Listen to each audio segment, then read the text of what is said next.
Beyond the muddy banks of the Rhine, where Roman sentries peered into the seemingly endless expanse of dark forests and marshy lowlands, lay a world that would challenge everything Rome believed about civilization, warfare, and conquest. Germania, in the 1st century BC, was not the barbaric wasteland that Roman propaganda would later portray, but rather a complex mosaic of tribal confederations, each with distinct territorial claims, sophisticated social hierarchies, and military traditions that had evolved over centuries of intertribal warfare and migration. The geographic reality of Germania presented immediate challenges to any would-be conqueror. Dense oak and beech forests stretched for hundreds of miles, broken only by winding rivers, treacherous bogs, and scattered clearings where Germanic communities had carved out their settlements. These woodlands were not merely obstacles, but active participants in Germanic military strategy. The tribes had developed an intimate knowledge of every path, every defensible ridge, and every hidden marsh that could swallow an army. Rivers like the Weser, Ems, and Lippe served as both transportation arteries and natural boundaries between tribal territories, their courses meandering through landscapes that could shift from solid ground to deadly quagmire within a few hundred paces. The Cherusci occupied the central region between the Weser and Elbe rivers, controlling territory that encompassed modern-day Lower Saxony and parts of North Rhine-Westphalia. Their settlements clustered along river valleys where the soil proved most fertile, typically consisting of rectangular wooden longhouses surrounded by smaller structures for storage, crafts, and livestock. Archaeological evidence reveals that Cherusci communities practiced mixed agriculture, combining grain cultivation with cattle herding, while maintaining extensive trade networks that brought amber from the Baltic coast and iron from local bog deposits. The Cherusci had developed a reputation as formidable warriors, their infantry tactics emphasizing speed and coordination over the rigid formations favoured by Mediterranean armies. To the south and east, the Chatti controlled the mountainous regions of what would become Hesse, their territory extending along the upper reaches of the Weser and its tributaries. The Chatti distinguished themselves through their exceptional discipline and military organisation, maintaining what Roman observers would later describe as a quasi-professional warrior class. Unlike many Germanic tribes that relied primarily on seasonal campaigns, the Chatti had developed systems for sustained military operations, including sophisticated logistics networks that could supply armies during extended campaigns. Their settlements reflected this martial focus, with fortified hilltop positions overlooking strategic river crossings and mountain passes. The Marsi inhabited the region between the Ruhr and Lippe rivers, their territory characterised by dense forests interspersed with fertile river valleys.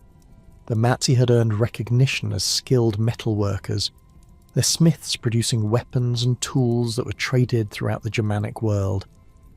Their religious practices centred around sacred groves where tribal assemblies convened to settle disputes and plan military campaigns. Roman intelligence reports would later identify the Marsi as particularly fierce opponents of foreign occupation, their warrior bands known for conducting devastating night raids against enemy camps and supply lines. Along the lower Rhine, the Bructeri controlled territory that encompassed parts of modern-day North Rhine-Westphalia and the Netherlands. Their strategic position allowed them to monitor Roman activities along the river frontier while maintaining connections with tribes deeper in Germania's interior. The Bructeri had developed extensive knowledge of riverine warfare, utilising shallow draft vessels to conduct rapid strikes against enemy positions before disappearing into the maze of waterways that characterised their homeland. Their settlements often featured sophisticated wooden palisades and earthworks that could be quickly abandoned and reoccupied as tactical situations demanded. Germanic society operated according to principles that Roman observers found both fascinating and deeply troubling. Leadership structures emphasised personal charisma and proven military competence rather than hereditary succession or administrative efficiency. War chiefs gained authority through successful raids and battles, their status dependent on their ability to distribute spoils among their followers and attract new warriors to their bands. This created a dynamic political environment where alliances shifted frequently and ambitious leaders constantly sought opportunities to enhance their reputations through martial achievements. The institution of the comitatus formed the backbone of Germanic military organisation. Young warriors bound themselves to established chiefs through personal oaths of loyalty, creating military brotherhoods that transcended tribal boundaries. These warrior bands lived in their leader's hall, sharing food, weapons, and the proceeds of successful campaigns. The relationship imposed mutual obligations. Chiefs were expected to provide for their followers' material needs and lead them to victory, while warriors pledged to fight to the death rather than survive their leader's defeat. This system produced exceptionally motivated fighting forces, whose cohesion often proved superior to armies held together by discipline alone. Germanic warfare emphasized mobility, surprise, and intimate knowledge of local terrain. Warriors typically fought on foot, armed with spears, shields, and single-edged swords called spatha. Their shields were large and round, constructed from wooden planks bound with iron rims and featuring distinctive boss designs that could serve as offensive weapons in close combat. Spear points were crafted from high-quality iron, often decorated with intricate patterns that indicated their owner's status and achievements. The Germanic warrior's appearance was designed to intimidate as much as to protect. Many painted their shields with fearsome designs, bleached their hair with lime, and adorned themselves with captured enemy equipment as trophies. Tactical doctrine favoured the wedge formation, known as the cuneus, where experienced warriors formed the point while younger fighters provided mass and momentum behind them. This formation could punch through enemy lines with devastating effect, particularly when employed against opponents unfamiliar with its dynamics. Germanic armies also made extensive use of feints, ambushes, and false retreats, taking advantage of their superior knowledge of local geography to draw enemies into disadvantageous positions. Night attacks were common, with warriors using war cries and the clash of weapons against shields to create psychological effects that could shatter enemy morale before hand-to-hand combat began. The earliest documented contact between Romans and Germanic tribes occurred during the late Republic, when Roman merchants began venturing beyond the Rhine in search of amber, furs, and slaves. These commercial relationships established patterns of interaction that would persist for centuries, with Germanic chieftains acquiring Roman-manufactured goods, wine, and luxury items in exchange for raw materials and captives taken in intertribal warfare. Archaeological excavations have revealed Roman coins, pottery, and metalwork in Germanic settlements dating to the 2nd and 1st centuries BC, indicating that trade networks were more extensive and sophisticated than literary sources suggest. Diplomatic missions followed commercial contacts, as Roman governors sought to gather intelligence about Germanic political structures and military capabilities. These early embassies revealed the complexity of Germanic society to Roman observers, who had initially assumed that tribes beyond the Rhine were simple barbarian confederations without sophisticated political institutions. Roman diplomats discovered that Germanic chiefs maintained elaborate courts, conducted formal negotiations according to established protocols, and possessed detailed knowledge of Mediterranean political developments. Some Germanic leaders had even learned Latin and employed Roman advisors in their households. Military encounters during this period remained limited and largely defensive in nature. Germanic raids across the Rhine prompted Roman punitive expeditions, while Germanic tribes occasionally provided mercenary forces for Roman campaigns in Gaul. These interactions allowed both sides to study each other's military methods and develop tactical countermeasures. Roman commanders noted the effectiveness of Germanic infantry in forested terrain, while Germanic chiefs observed Roman engineering capabilities and logistical systems that enabled sustained campaigns far from established bases. The transformative moment in Roman-Germanic relations occurred when Gaius Julius Caesar launched his expeditions across the Rhine in 55 and 53 BC. These campaigns, though brief, fundamentally altered Roman perceptions of Germanic potential and established precedents that would influence imperial policy for generations. Caesar's first crossing involved the construction of a massive timber bridge across the Rhine near modern-day Koblenz, a feat of engineering that demonstrated Roman technological superiority while serving as a powerful psychological statement about Roman capabilities. The bridge itself represented a marvel of military engineering, constructed in just 10 days by Caesar's legionaries using techniques that combined Roman architectural knowledge with adaptations to local conditions. Massive wooden piles were driven into the riverbed at angles designed to resist the Rhine's current, while horizontal timbers created a roadway capable of supporting the weight of entire legions with their equipment and baggage trains. The structure stretched approximately 400 metres across one of Europe's major rivers, its construction witnessed by Germanic tribes who had never seen such an undertaking attempted, much less completed with such speed and precision. Caesar's 18-day campaign beyond the Rhine achieved limited territorial objectives but enormous propaganda value. His forces encountered the Sugambri and other Germanic tribes, conducting several skirmishes that demonstrated Roman tactical superiority in open combat, while revealing the challenges of operating in Germania's forested terrain. The campaign's brevity reflected practical constraints rather than military setbacks. Caesar recognized that sustained operations beyond the Rhine would require logistical preparations and troop commitments that exceeded his immediate resources and political objectives in Gaul.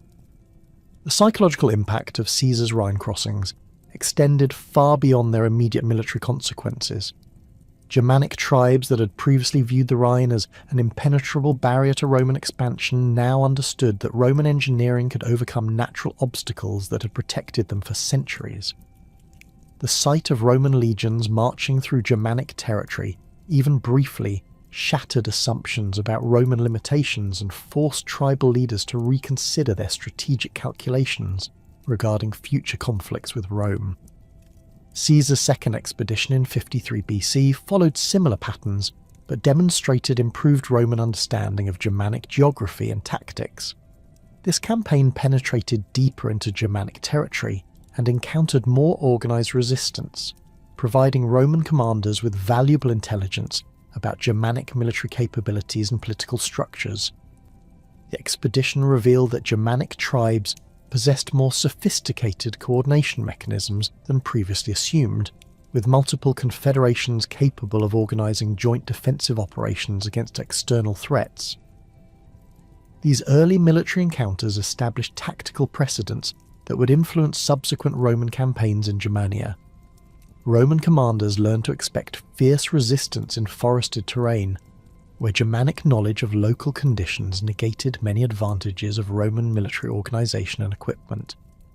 They observed that Germanic warriors fought with exceptional determination when defending their homeland, displaying levels of commitment that exceeded what Romans typically encountered in Gallic or Mediterranean campaigns. The expeditions also revealed Germanic adaptability, as tribal leaders quickly developed countermeasures to Roman tactical innovations and engineering capabilities. The intelligence gathered during Caesar's campaigns fundamentally shaped Roman strategic thinking about Germania's conquest potential. Military reports detailed the region's geographic challenges, tribal political structures, and economic resources, providing future commanders with unprecedented knowledge about conditions beyond the Rhine. These assessments identified both opportunities and obstacles for potential conquest, noting Germania's abundant natural resources and strategic value, while acknowledging the enormous military commitment that successful occupation would require. Caesar's crossing had also demonstrated to Germanic leaders that Roman expansion was not an abstract threat, but an immediate reality that demanded concrete responses. Tribal assemblies convened throughout Germania to discuss the implications of Roman military capabilities, leading to new alliance structures and defensive preparations that would shape the region's political landscape for decades. The expeditions had effectively ended the period of limited Roman-Germanic contact, replacing it with a dynamic of active military competition that would culminate in the events at Teutoburg Forest. The death of Julius Caesar in 44 BC left his adopted heir Octavian with an empire that stretched from the Atlantic to the Euphrates, yet the northern frontier remained an unfinished project that would define much of his reign as Augustus. The Rhine had served as a convenient administrative boundary during the late Republic, but Augustus recognised that this river line represented a strategic compromise, rather than an optimal defensive position. Germanic tribes continued to launch raids across the Rhine, while the irregular geography of the frontier created numerous salients and vulnerable positions that strained Roman defensive resources. More critically, intelligence reports indicated that Germanic confederations were growing increasingly sophisticated in their military organisation, potentially developing the capacity to coordinate large-scale invasions that could threaten Gaul itself. Augustus's strategic vision for Germania emerged from a comprehensive analysis of Roman security requirements that extended far beyond simple border defence. The emperor and his advisors recognised that the Rhine frontier's fundamental weakness lay in its accessibility to Germanic raiders and its proximity to recently pacified Gallic territories where Roman rule remained tenuous. By advancing the frontier to the Elbe River, Roman forces would gain approximately 200 miles of strategic depth while establishing control over the North German Plains river systems that served as natural invasion routes into Roman territory. This eastward expansion would also provide access to Germania's abundant natural resources, including iron deposits, timber reserves, and agricultural lands that could support veteran colonization programs. The Elbe frontier offered significant defensive advantages that Roman military engineers had identified through careful geographic analysis. Unlike the Rhine, which meandered through relatively open terrain that facilitated crossing operations, the Elbe's course through central Germania created natural choke points where Roman forces could concentrate their defensive efforts. The river's upper reaches flowed through mountainous terrain controlled by tribes like the Marcomanni, who had demonstrated willingness to negotiate with Rome, while its lower course approached the North Sea through marshlands that would prove difficult for large armies to traverse. Establishing fortified positions along the Elbe would create an integrated defensive system that could monitor and control Germanic tribal movements across a vast geographic area. The administrative benefits of Elbe frontier control extended beyond purely military considerations. Roman intelligence had identified the river as a crucial transportation artery that connected Baltic amber sources with Mediterranean markets, offering opportunities for taxation and trade regulation that could generate substantial revenues for the imperial treasury. Control of the Elbe would also provide Rome with direct access to Bohemian iron deposits and Germanic slave markets that had previously operated beyond Roman oversight. These economic incentives reinforced strategic arguments for eastward expansion, creating a compelling case for the massive military investment that Germanic conquest would require.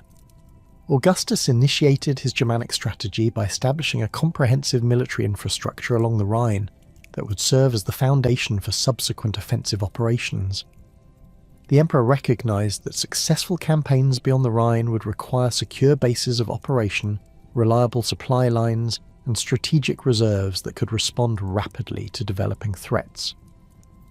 This infrastructure development represented one of the largest military construction projects of the early imperial period, involving the movement of entire legions to frontier positions and the recruitment of thousands of auxiliary troops from recently pacified territories. The fortress at Mogontiacum, modern Mainz, became the cornerstone of Augustus's Rhine frontier system. Positioned at the confluence of the Rhine and main rivers, this installation commanded the river crossing that provided the most direct route into central Germania, while controlling access to the main valley that penetrated deep into Germanic territory. The fortress construction began in 13 BC under the supervision of experienced military engineers who had participated in Caesar's Gallic campaigns, incorporating lessons learned from previous frontier fortification projects. The installation featured massive earthwork defences reinforced with timber palisades, internal buildings constructed according to standardised military specifications, and harbour facilities capable of supporting the river fleet operations that would prove crucial for Germanic campaigns. Mogontiacum's design reflected the dual nature of Augustus's Germanic strategy, serving simultaneously as a defensive stronghold and an offensive staging area. The fortress could accommodate 2 full legions along with auxiliary units, providing a strategic reserve of approximately 15,000 troops that could respond to threats anywhere along the middle Rhine frontier. Internal workshops produced weapons, armour, and engineering equipment for campaigns beyond the Rhine, while extensive granaries stored supplies sufficient to support major offensive operations. The installation's hospital facilities could treat casualties from Germanic campaigns, while its administrative buildings housed the intelligence networks that monitored tribal activities throughout the region. The establishment of Colonia Claudia Ara Agrippinensium, later known as Cologne, represented another crucial component of Augustus's frontier strategy. Located at the Rhine's intersection with major overland trade routes, this position controlled river traffic while providing access to Germanic territories beyond the river. The colony's foundation involved the settlement of Roman veterans, whose military experience would prove valuable in defending the frontier, while their families created civilian communities that could support military operations through agricultural production and craft manufacturing. Cologne's strategic location made it an ideal headquarters for diplomatic missions to Germanic tribes, as Roman officials could meet with tribal representatives without compromising operational security at purely military installations. The Rhine fleet development paralleled fortress construction, as Augustus recognized that river control would prove essential for successful Germanic operations. Roman naval forces had traditionally focused on Mediterranean operations, requiring significant adaptation to riverine warfare conditions that differed substantially from open sea combat. The Rhine fleet vessels were specifically designed for shallow water operations, featuring flat-bottomed hulls that could navigate the river's seasonal variations while carrying substantial cargo loads. These ships could transport entire cohorts with their equipment, enabling rapid troop movements that would prove crucial during Germanic campaigns. Fleet operations extended beyond simple transportation to encompass reconnaissance, supply, and fire support missions that enhanced Roman tactical flexibility. River patrols gathered intelligence about Germanic activities along the Rhine's eastern bank, while supply vessels maintained communication between scattered Roman positions. The fleet's shallow draft vessels could penetrate Germanic river systems that were inaccessible to larger ships, enabling Roman forces to conduct surprise attacks against tribal settlements located far from major waterways. These capabilities would prove particularly valuable during the campaigns of Drusus the Elder, who utilized riverine operations to penetrate Germanic territory more rapidly than overland marches would have permitted. Drusus the Elder assumed command of Rhine frontier operations in 12 BC with instructions to begin the systematic conquest of Germania. Augustus had selected his stepson for this crucial assignment based on his demonstrated military competence and political reliability, recognizing that Germanic campaigns would require commanders capable of adapting Roman tactical doctrine to unfamiliar terrain and enemy capabilities. Drusus's appointment reflected the emperor's commitment to Germanic expansion, as the assignment of a member of the imperial family signalled that these operations represented a strategic priority rather than routine frontier management. The initial campaigns under Drusus revealed both the potential and the challenges of Germanic conquest. Roman forces achieved significant tactical successes against individual tribes, demonstrating that Roman military superiority remained decisive in direct confrontations. The Usipetes and Tencteri, Germanic tribes that had previously conducted raids across the Rhine, suffered devastating defeats when they attempted to resist Roman advance in organised battles. These early victories confirmed Roman assessments about Germanic military limitations, while providing valuable experience in conducting operations beyond the Rhine. Drusus's forces penetrated Germanic territory along multiple axes, utilising the river systems that provided natural invasion routes into the region's interior. The Lippe River campaign of 11 BC demonstrated Roman engineering capabilities as military construction teams built a series of fortified camps along the river's course, creating a secure supply line that extended more than 100 miles beyond the Rhine. These installations enabled Roman forces to maintain permanent positions in Germanic territory while conducting systematic pacification operations against surrounding tribes. The campaign's success encouraged Augustus to authorize expanded operations that would extend Roman control even deeper into Germania's interior. The Weser River expedition of 10 BC represented the deepest Roman penetration into Germanic territory achieved during Drusus's campaigns. Roman forces advanced along the river's course until they encountered Cherusci territory, conducting several engagements that demonstrated Roman tactical superiority while revealing the challenges of maintaining extended supply lines in hostile territory. The expedition reached the Weser's confluence with smaller tributaries that provided access to the North German plain, offering tantalizing glimpses of the geographic objectives that Augustus had identified for the Germanic frontier. These early successes masked fundamental challenges that would ultimately undermine Roman conquest efforts. Germanic tribes demonstrated remarkable adaptability in developing countermeasures to Roman tactical advantages, avoiding direct confrontations while conducting harassment operations that strained Roman logistics and morale. The dense forest terrain negated many advantages of Roman military organization, forcing legionary formations to operate in smaller units that were vulnerable to ambush attacks.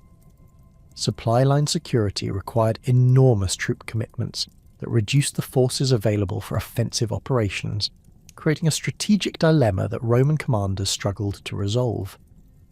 The administrative challenges of governing conquered Germanic territories proved even more complex than the military difficulties of initial conquest. Roman administrative systems had evolved to manage Mediterranean urban civilizations with established governmental structures, commercial networks, and literate populations. Germania presented entirely different conditions that required fundamental adaptations to Roman governmental practices. Germanic tribes lacked the urban centres that typically served as administrative focal points for Roman provincial government, while their political structures emphasised personal relationships and tribal loyalties that conflicted with Roman legal concepts. The establishment of Roman law in Germanic territories encountered resistance that extended beyond simple cultural differences to fundamental disagreements about justice, property rights, and political authority. Germanic legal traditions emphasized collective decision-making and compensation-based dispute resolution, while Roman law relied on hierarchical authority structures and punishment-based enforcement mechanisms. Roman attempts to impose Mediterranean legal concepts often conflicted with Germanic customs regarding inheritance, marriage, and criminal justice, creating resentment that undermined pacification efforts. Tax collection presented particularly acute challenges as Germanic economies operated according to principles that differed substantially from Roman commercial practices. Most Germanic communities practiced subsistence agriculture supplemented by limited craft production, generating little surplus wealth that could support Roman taxation demands. The absence of monetary systems in many Germanic territories forced Roman administrators to accept payment in kind, creating logistical problems in transporting and storing agricultural products and manufactured goods. These economic difficulties made Germanic territories expensive to administer, while generating minimal revenues for the imperial treasury. The tension between military occupation and civilian settlement reflected broader contradictions in Augustus's Germanic strategy. Military commanders focused on maintaining security through force deployment and tactical superiority, while civilian administrators sought to establish the economic and social foundations that would enable long-term Roman control. These different priorities often conflicted in practical implementation, as military operations disrupted the agricultural and commercial activities that civilian administrators sought to develop. The presence of large military forces also created security concerns among Germanic populations, hindering the development of cooperative relationships that successful provincial administration required. Roman veteran settlement programs encountered particular difficulties in Germanic territories where land ownership concepts differed fundamentally from Roman practices.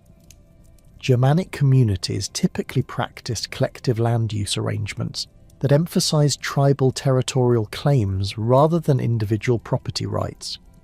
Roman attempts to establish veteran colonies often displaced Germanic communities from ancestral territories, creating resentment and resistance that undermined pacification efforts. The harsh climate and unfamiliar agricultural conditions also discouraged veteran settlement, as Mediterranean farming techniques proved poorly adapted to Germanic environmental conditions. The political upheaval that followed Drusus's sudden death in 9 BC created opportunities for ambitious Germanic nobles who possessed the intelligence and adaptability to navigate the complex relationship between Roman occupation forces and traditional tribal authority structures. Among the Cherusci, a confederation that controlled strategic territory along the Weser River, one family had already begun positioning itself to exploit these changing circumstances. Segimerus, a prominent Cherusci chieftain whose influence extended across multiple tribal councils, had observed Roman military capabilities during Drusus's campaigns and recognized that successful resistance would require leaders who understood both Germanic warrior traditions and Roman tactical doctrine. The birth of Arminius around 18 BC occurred during this period of intensifying Roman-Germanic contact, when Cherusci territory served as a crucial buffer zone between Roman-controlled regions along the Rhine and the unconquered tribes of the North German plain. Segimerus had established his household near modern-day Hildesheim, where the Innerstair River provided access to both the Weser Valley and the overland routes that connected Cherusci territory with neighbouring tribal confederations. This geographic position reflected the family's strategic importance within Cherusci political structures, as Segimerus served as one of the principal war chiefs responsible for coordinating military responses to external threats. Archaeological evidence from Cherusci settlements reveals the material culture into which Arminius was born, a world that combined Germanic traditions with increasing exposure to Roman manufactured goods and Mediterranean luxury items. The longhouse where Arminius spent his childhood featured the characteristic timber construction techniques that Germanic builders had perfected over centuries, with massive oak posts supporting thatch roofs that could withstand the region's harsh winters. Interior spaces were organised according to social hierarchies that emphasised the importance of warrior bands and their relationship to the household head, with the central hall serving as both residential space and ceremonial centre, where tribal business was conducted. The weapons and armour displayed within Segimerus's household reflected both traditional Germanic craftsmanship and the changing military technology that Roman contact had introduced. Iron spearheads bore the intricate pattern welding that marks their craters as master smiths, while shield bosses featured decorative elements that indicated their owner's status within the tribal hierarchy. Roman gladii and pieces of lorica hamata appeared alongside these traditional items, spoils from encounters with Roman forces that demonstrated Cherusci military prowess, while providing practical examples of foreign military technology for study and adaptation. Arminius's early education followed patterns established for Germanic noble children, emphasizing physical conditioning, weapons training, and the memorization of tribal genealogies and legal traditions that form the foundation of Cherusci political authority. Young nobles learned to handle spears and shields before they could properly mount horses, developing the coordination and strength that Germanic warfare demanded. The training emphasized endurance and adaptability rather than rigid formations, as Germanic tactics relied on individual warrior skill and small unit coordination, rather than the mass formations that characterized Roman military doctrine. The oral traditions that shaped Arminius's understanding of Cherusci history emphasized the tribe's role as defenders of Germanic independence against foreign invasion, with particular attention to the successful resistance campaigns that had prevented Roman conquest during Caesar's expeditions. These stories provided models of effective leadership and tactical innovation that would influence Arminius's later strategic thinking, while reinforcing cultural values that prioritized tribal loyalty and resistance to external domination. The young noble learned to recite genealogies that traced his family's authority back through generations of war chiefs who had led the Cherusci through previous conflicts with neighbouring tribes and foreign invaders. Religious instruction formed another crucial component of Arminius's education, as Germanic spiritual traditions provided the ideological framework that justified political authority and military action. Cherusci religious practices centered around sacred groves where tribal assemblies convened to make important decisions, with ritual ceremonies that reinforced social bonds between warriors and their leaders. The young Arminius participated in seasonal festivals that celebrated agricultural cycles and military victories, learning the songs and ceremonies that would later enable him to command the loyalty of warriors from multiple tribal backgrounds.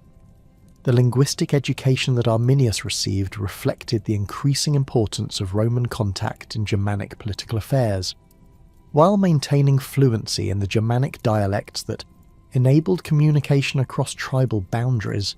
Arminius also acquired basic Latin skills that would prove crucial for his later interactions with Roman officials. This linguistic competence distinguished him from many Germanic nobles who remained monolingual, providing advantages in diplomatic negotiations and intelligence gathering that would enhance his political influence within both Germanic and Roman circles.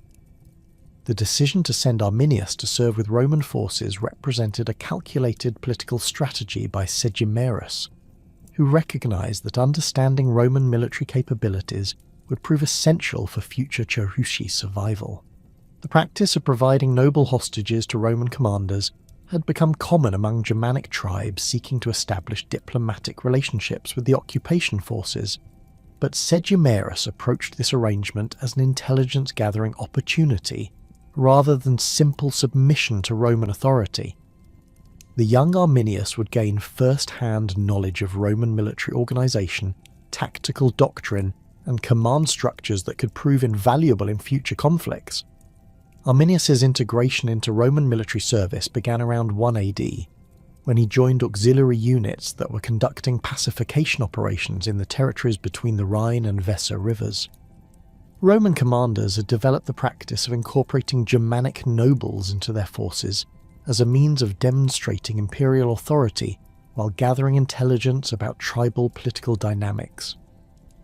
These arrangements provided Germanic leaders with Roman military training and equipment, while offering Roman commanders insights into tribal customs and territorial disputes that could be exploited for strategic advantage. The auxiliary units in which Arminius served operated according to Roman military standards, while maintaining some Germanic characteristics that made them more effective in frontier warfare. These formations combined Roman discipline and equipment with Germanic knowledge of local terrain and tribal customs, creating hybrid military organizations that proved particularly valuable for reconnaissance and harassment operations. Arminius quickly distinguished himself within these units through his natural leadership abilities and tactical innovation, earning recognition from Roman commanders who appreciated his effectiveness in managing Germanic recruits and conducting operations in familiar territory. The Roman citizenship that Arminius acquired through his military service represented a significant political achievement that elevated his status within both Roman and Germanic social hierarchies. Roman citizenship provided legal protections and political rights that were denied to most Germanic peoples, while demonstrating Roman recognition of Arminius's value as a military leader and political ally. This legal status enabled Arminius to interact with Roman officials as an equal rather than a subordinate, providing access to information and decision-making processes that would prove crucial for his later political activities. The equestrian rank that accompanied Arminius's citizenship reflected Roman assessment of his military competence and political reliability.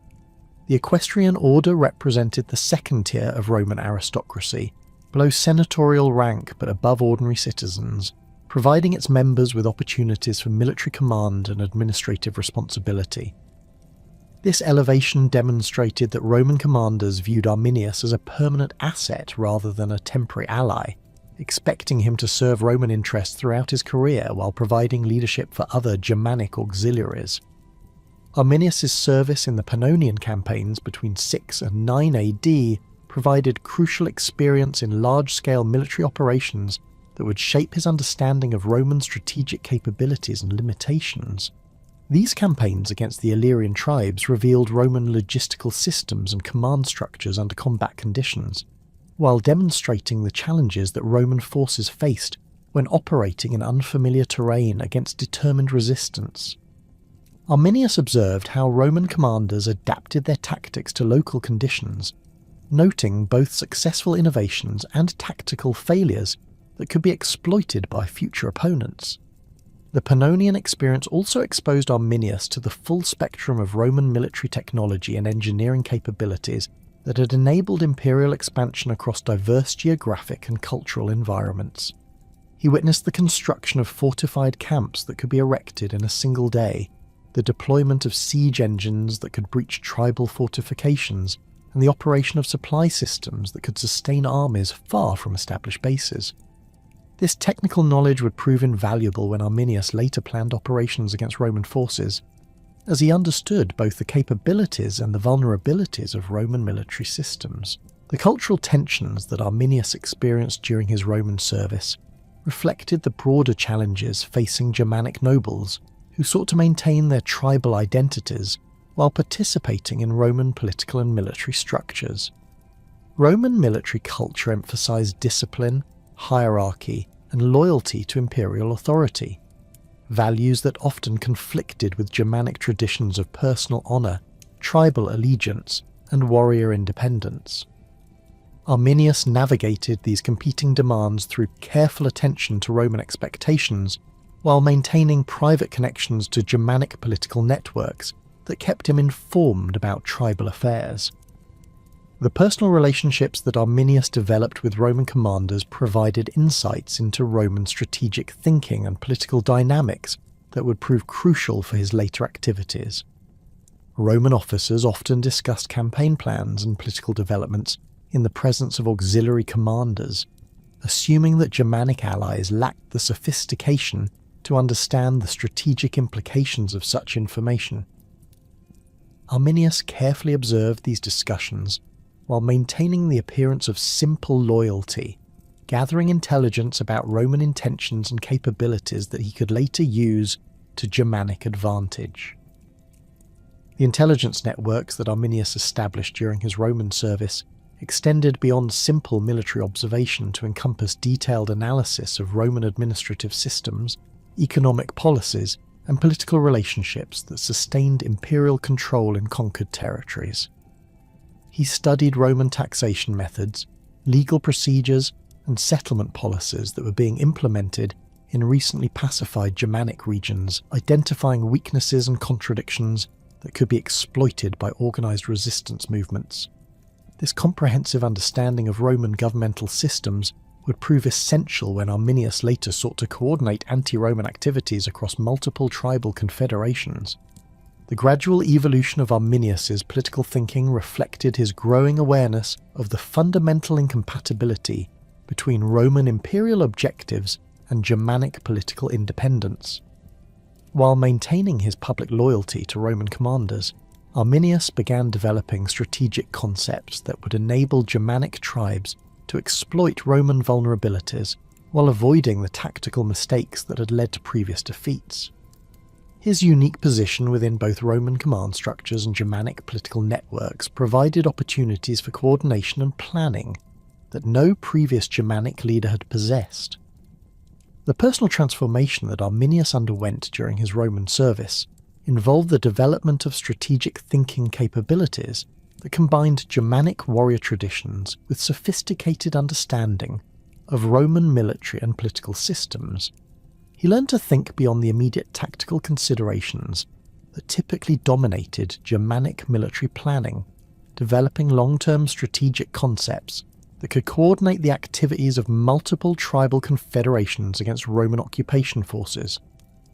This intellectual development would prove crucial when Arminius later assumed leadership of the anti-Roman coalition that would culminate in the Teutoburg Forest ambush.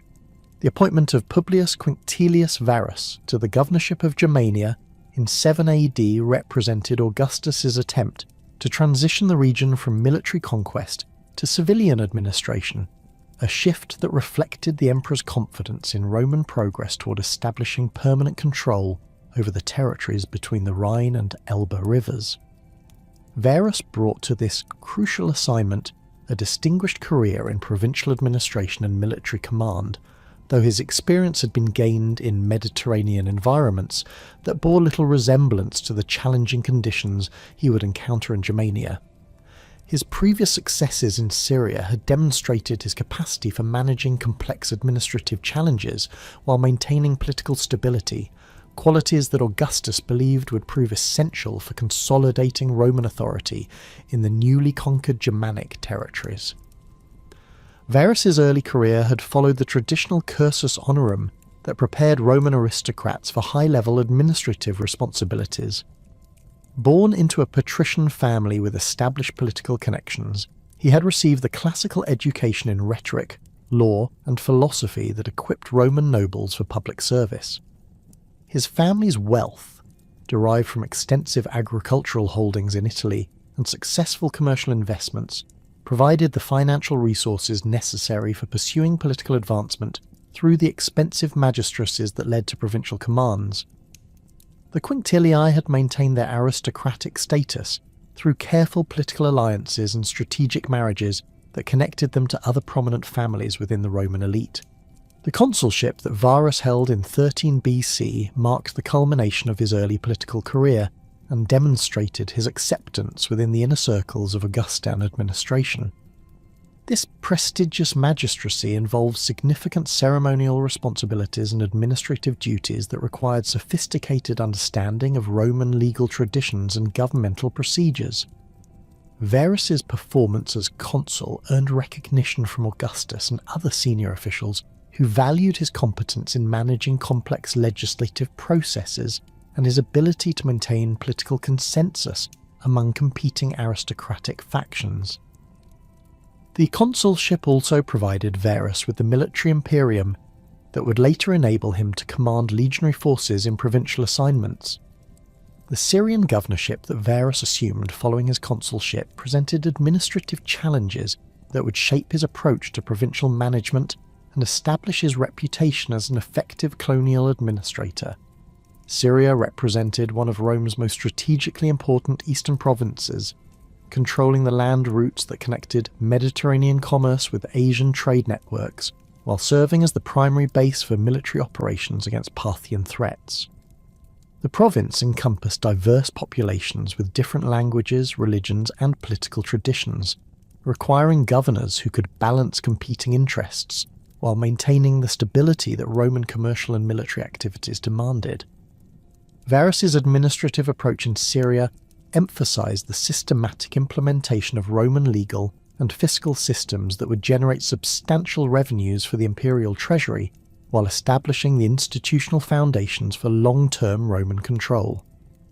He conducted comprehensive surveys of agricultural land and urban property that enabled more efficient tax collection, while establishing standardized legal procedures that replaced the diverse local customs that had previously governed commercial disputes and criminal cases. These reforms increased provincial revenues significantly, demonstrating Verus's competence in the fiscal management that Augustus considered essential for successful provincial administration. The tax collection methods that Verus developed in Syria reflected his understanding of the economic principles that sustained Roman imperial expansion. He established regular assessment schedules that provided predictable revenue streams, while avoiding the arbitrary exactions that could provoke local resistance. The system incorporated both direct taxes on agricultural production and indirect levies on commercial transactions, creating multiple revenue sources that reduced dependence on any single economic sector. Verus also implemented more efficient collection procedures that reduced opportunities for corruption, while ensuring that tax revenues reached the imperial treasury rather than enriching local officials. The legal reforms that Verus instituted in Syria demonstrated his commitment to establishing Roman judicial standards throughout the province while respecting local customs that did not conflict with imperial interests. He created standardized court procedures that provided consistent application of Roman law in commercial and criminal cases, while allowing local communities to maintain traditional practices in family and religious matters. These judicial innovations reduced the legal uncertainties that had previously hindered commercial development, while establishing Roman authority over the most important aspects of provincial life. The cultural policies that Varus pursued in Syria reflected the Augustan emphasis on gradual Romanization through voluntary adoption of Roman customs rather than forced cultural transformation. He encouraged the construction of Roman-style public buildings and the establishment of educational institutions that would train local elites in Roman administrative practices. These initiatives created opportunities for ambitious provincials to advance within Roman governmental structures while demonstrating the material benefits that Roman civilization could provide. The success of these programs contributed to the political stability that characterized Varus's Syrian administration. The military responsibilities that accompanied Varus's Syrian governorship provided experience in commanding legionary forces and managing frontier security operations that Augustus believed would prove valuable in Germania. Syria's eastern frontier required constant vigilance against Parthian incursions and nomadic raids that threatened Roman territories and commercial routes. Varus demonstrated competence in coordinating military responses to these threats, while maintaining the diplomatic relationships with client kingdoms that formed crucial components of Roman Eastern strategy. His ability to balance military preparedness with diplomatic negotiation earned recognition from imperial officials who valued governors capable of managing complex strategic situations. The personal wealth that Varus accumulated during his Syrian governorship reflected both the legitimate profits of successful provincial administration and the opportunities for enrichment that Eastern commands traditionally provided. Roman governors typically expected to recover the enormous expenses of political advancement through the revenues and commercial opportunities that provincial assignments offered. Varus's financial success in Syria demonstrated his understanding of the economic systems that sustained Roman imperial expansion, while providing the resources necessary for maintaining the lifestyle that his aristocratic status required. Augustus's decision to appoint Varus to the Germanic governorship reflected the emperor's assessment that the region had progressed sufficiently toward pacification to warrant the transition from military to civilian administration. The successful campaigns of Drusus the Elder and Tiberius had established Roman control over the territories between the Rhine and Weser rivers, while diplomatic initiatives had secured alliances with several Germanic tribes that seemed to accept Roman authority. Augustus believed that Varus's proven administrative competence would enable him to establish the institutional foundations that would transform Germania from a military occupation zone into a productive Roman province. The strategic objectives that Augustus established for Varus's Germanic administration emphasized the systematic implementation of Roman governmental systems that would generate revenues while establishing permanent Roman control over the region's population and resources. The emperor expected Varus to conduct comprehensive censuses that would provide accurate assessments of Germanic agricultural capacity and demographic resources, enabling the development of taxation systems comparable to those operating in other Roman provinces. These administrative initiatives would demonstrate Roman commitment to permanent occupation while providing the revenues necessary to support continued military operations in unconquered territories. The cultural transformation that Augustus envisioned for Germania involved the gradual adoption of Roman customs and legal traditions that would create lasting bonds between Germanic populations and Roman civilization. Varus received instructions to encourage the construction of Roman-style settlements and the establishment of educational institutions that would train Germanic elites in Roman administrative practices. The emperor believed that these cultural initiatives would create Germanic leadership classes with vested interests in maintaining Roman authority, reducing the military forces required for provincial security, while increasing the region's economic productivity. The military resources that Augustus provided for Varus's Germanic administration reflected the emperor's confidence in the region's pacification, while acknowledging the security challenges that civilian administration might encounter.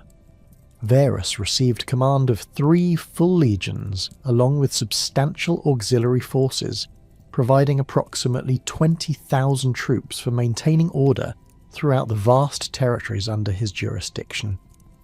This force represented a significant reduction from the military commitments that had been required during the initial conquest campaigns, reflecting Augustus's belief that organised Germanic resistance had been effectively eliminated.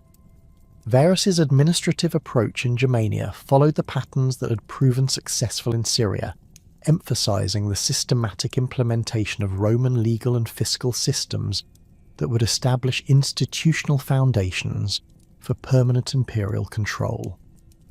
He initiated comprehensive surveys of Germanic agricultural resources and demographic patterns that would enable the development of efficient taxation systems. These assessments required extensive interaction with Germanic tribal leaders who possessed detailed knowledge of local conditions, creating opportunities for the personal relationships that Varus believed would facilitate successful provincial administration. The taxation policies that Varus implemented in Germania represented a fundamental departure from the tribute arrangements that had previously characterized Roman relationships with Germanic tribes. Instead of accepting irregular payments negotiated through diplomatic agreements, Varus established standardized tax assessments based on agricultural productivity and demographic surveys. These new fiscal demands required Germanic communities to generate regular surplus production for Roman consumption, fundamentally altering traditional subsistence patterns that had characterized Germanic economic life for centuries. The legal reforms that Varus instituted in Germania imposed Roman judicial procedures on populations that had traditionally resolved disputes through tribal assemblies and customary law. Roman courts replaced Germanic legal traditions with standardized procedures that emphasized written documentation and hierarchical authority structures. These changes undermined traditional Germanic political institutions while establishing Roman legal supremacy over the most important aspects of provincial life. The reforms also created new categories of legal obligations and penalties that Germanic populations found difficult to understand and accept. The cultural Romanization efforts that Varus promoted in Germania encountered resistance from populations that maintained strong attachments to traditional customs and religious practices. His initiatives to establish Roman educational institutions and encourage the adoption of Roman architectural styles conflicted with Germanic preferences for traditional building techniques and educational methods. The governor's attempts to promote Latin literacy and Roman religious observances met with limited success among populations that viewed these innovations as threats to their cultural identity and tribal autonomy. The personal relationship that developed between Varus and Arminius reflected the governor's confidence in his ability to manage Germanic political dynamics through the cultivation of individual tribal leaders. Varus recognized Arminius's exceptional intelligence and military competence, viewing him as an ideal intermediary who could facilitate communication between Roman administrators and Germanic populations. The governor's trust in Arminius extended to reliance on his advice regarding tribal politics and military threats, creating a dependency that would prove fatally misplaced when Germanic resistance began to organize. The administrative challenges that Varus encountered in Germania revealed fundamental differences between Mediterranean and Northern European conditions that his previous experience had not prepared him to address. Germanic tribal structures lacked the urban centres and established governmental institutions that had facilitated Roman administration in Syria and other eastern provinces. The absence of monetary systems and commercial networks complicated tax collection efforts, while the dispersed settlement patterns made administrative communication extremely difficult. These practical obstacles hindered the implementation of Roman governmental systems while creating frustrations that contributed to growing Germanic resentment. The intelligence failures that characterized Varus's administration reflected his overconfidence in Roman security arrangements and his misunderstanding of Germanic political dynamics. The governor relied heavily on information provided by Germanic allies like Arminius, assuming that their Roman military service guaranteed their loyalty to imperial interests. This dependence on potentially compromised sources prevented Varus from developing independent intelligence networks that could have detected the growing resistance movement that was organizing throughout his province. The administrative focus on civilian concerns also reduced attention to military security measures that might have revealed the developing threat.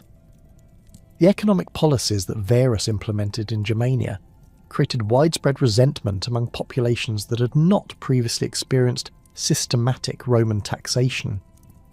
Germanic communities struggled to meet the regular tribute demands that Roman administration required, forcing them to alter traditional agricultural practices and reduce consumption levels that had sustained their populations for generations. The requirement to provide taxes in Roman currency forced Germanic tribes to engage in commercial relationships that they found culturally objectionable, while creating dependencies on Roman merchants and administrators that undermined traditional political autonomy.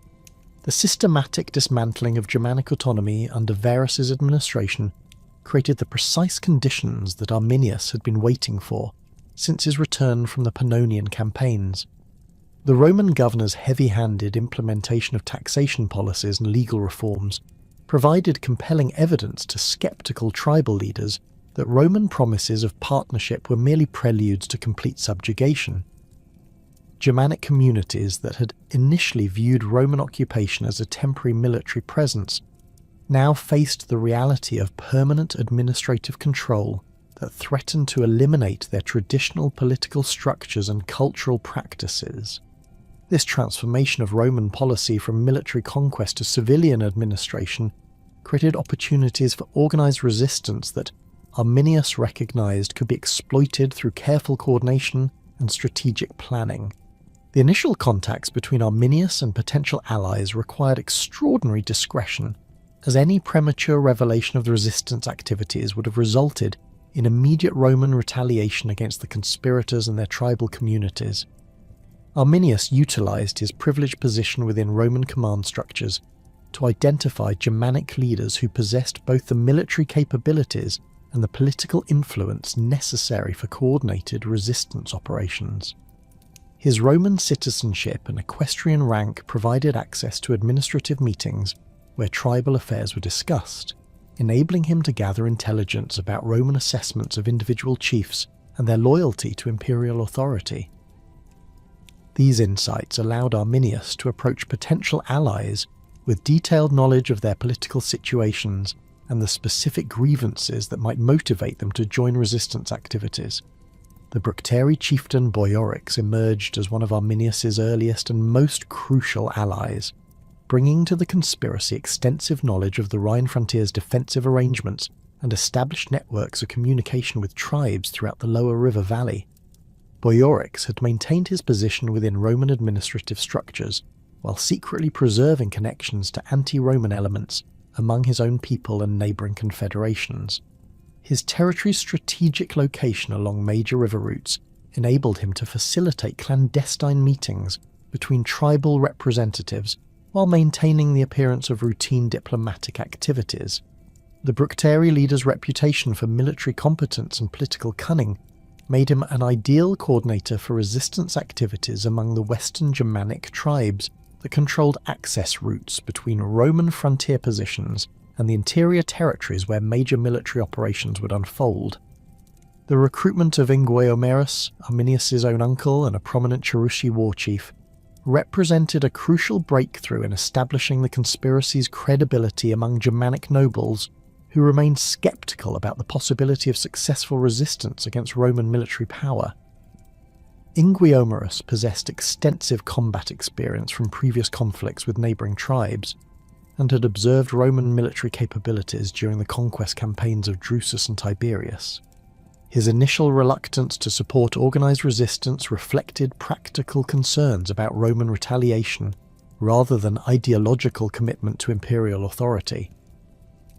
Arminius gradually overcame these objections, by demonstrating that Roman administrative policies would inevitably eliminate traditional Cherusci political structures, regardless of their cooperation with occupation forces. The careful cultivation of Inguiomerus required months of private discussions, where Arminius shared intelligence about Roman strategic planning and administrative objectives that reveal the futility of accommodation strategies. The older war chief learned that Roman officials viewed Germanic tribal structures as temporary conveniences that would be eliminated once civilian administration had been fully established. Tax collection procedures already being implemented in pacified territories demonstrated that Roman authorities intended to extract tribute levels that would force fundamental changes in Germanic agricultural practices and social organisation. Legal reforms being planned would eliminate tribal assemblies and customary law in favour of Roman judicial procedures that recognised only imperial authority. The expansion of the conspiracy to include leaders from the Marsi Confederation required overcoming traditional rivalries that had previously prevented effective cooperation between these tribes and the Cherusci. The Marsi chieftain Malavendus had maintained his people's independence through careful neutrality in intertribal conflicts while developing military capabilities that made his territory too costly for neighbouring tribes to attack. His recruitment demanded extensive negotiations that addressed territorial disputes and established protocols for coordinated military operations that would not compromise individual tribal autonomy. Arminius succeeded in these discussions by emphasizing that Roman administrative policies threatened all Germanic tribes equally, regardless of their previous relationships with each other. The inclusion of Chatti representatives in the conspiracy presented particular challenges due to their geographic separation from the primary operational areas along the Weser River and their established reputation for disciplined military organisation that might conflict with the flexible tactical approaches that Arminius envisioned. The Chatti war chief Adgandestrius brought valuable military expertise and access to the Confederation's extensive weapons manufacturing capabilities, but his participation required assurances that resistance operations would not degenerate into undisciplined raids that could be easily suppressed by Roman forces. These negotiations established command structures that balanced tribal autonomy with operational coordination, while ensuring that each confederation retained control over its own military forces. The intelligence-gathering capabilities that Arminius possessed through his Roman military service provided unprecedented insights into imperial strategic planning and tactical procedures that enabled the conspiracy to develop countermeasures for anticipated Roman responses to resistance activities. His access to administrative correspondence revealed the locations and strength of Roman garrison forces throughout Germania, while his participation in military planning sessions provided detailed knowledge of supply routes, communication systems, and reinforcement procedures that Roman commanders would employ during crisis situations. This intelligence proved crucial for developing operational plans that could exploit Roman vulnerabilities while avoiding the tactical mistakes that had led to previous Germanic defeats. The systematic analysis of Roman military capabilities that Arminius conducted revealed specific weaknesses in imperial defensive arrangements that could be exploited through coordinated attacks across multiple tribal territories. Roman forces in Germania were distributed among numerous small garrisons that could provide local security, but lacked the concentration necessary for major military operations. The communication systems that connected these scattered positions depended on vulnerable road networks and river routes that could be disrupted through coordinated harassment operations. Supply lines that sustained Roman forces extended back to Rhine frontier bases through territories controlled by potentially hostile Germanic tribes, creating opportunities for interdiction efforts that could isolate Roman garrisons from their logistical support. The seasonal timing of resistance operations required careful coordination with Roman military activities and Germanic agricultural cycles that would determine the availability of tribal warriors for extended campaigns. Roman forces typically conducted major operations during summer months, when weather conditions facilitated movement and supply operations. while Germanic agricultural demands concentrated tribal attention on farming activities during crucial planting and harvesting periods. Arminius identified the late summer period as optimal for resistance operations, when Roman forces would be dispersed for routine administrative activities, while Germanic communities had completed harvest activities that would enable warriors to participate in extended military campaigns. The deception tactics that Arminius employed to maintain Roman confidence while simultaneously preparing for coordinated attacks required sophisticated understanding of imperial administrative procedures and the personal characteristics of individual Roman officials. He continued to provide valuable intelligence about tribal affairs while carefully controlling the information that reached Roman commanders, ensuring that reports confirmed their expectations about Germanic pacification without revealing the developing resistance movement. His participation in Roman military exercises and administrative meetings demonstrated continued loyalty while providing opportunities to assess Roman tactical capabilities and identify potential weaknesses in their security arrangements. The establishment of secure communication networks between conspirators demanded innovative approaches that could avoid detection by Roman intelligence services, while enabling coordination across the vast geographic areas that resistance operations would encompass. Traditional Germanic communication methods relied on mounted messengers who travelled established routes between tribal territories, but these systems were vulnerable to Roman interception and could reveal the scope of resistant planning.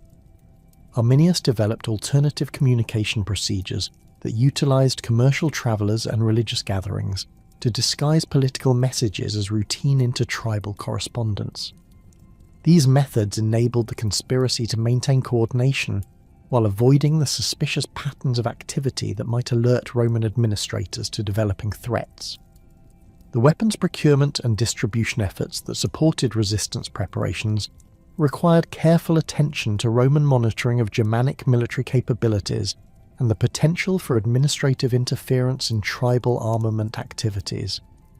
Roman officials had implemented policies designed to control Germanic access to iron weapons and military equipment, while maintaining surveillance of tribal smiths and weapons caches that could support organised resistance. The conspiracy addressed these constraints through distributed manufacturing efforts that utilised existing craft networks while avoiding the concentration of weapons that might attract Roman attention. Individual tribal smiths increased production of agricultural tools that could serve military purposes, while hunting equipment was stockpiled in quantities that exceeded normal subsistence requirements. The training and preparation activities that enhanced Germanic military capabilities required coordination between tribal military traditions and the tactical innovations that would be necessary for successful operations against Roman forces. Traditional Germanic warfare emphasized individual warrior skills and small unit tactics that were poorly suited for the large-scale coordinated operations that effective resistance would demand.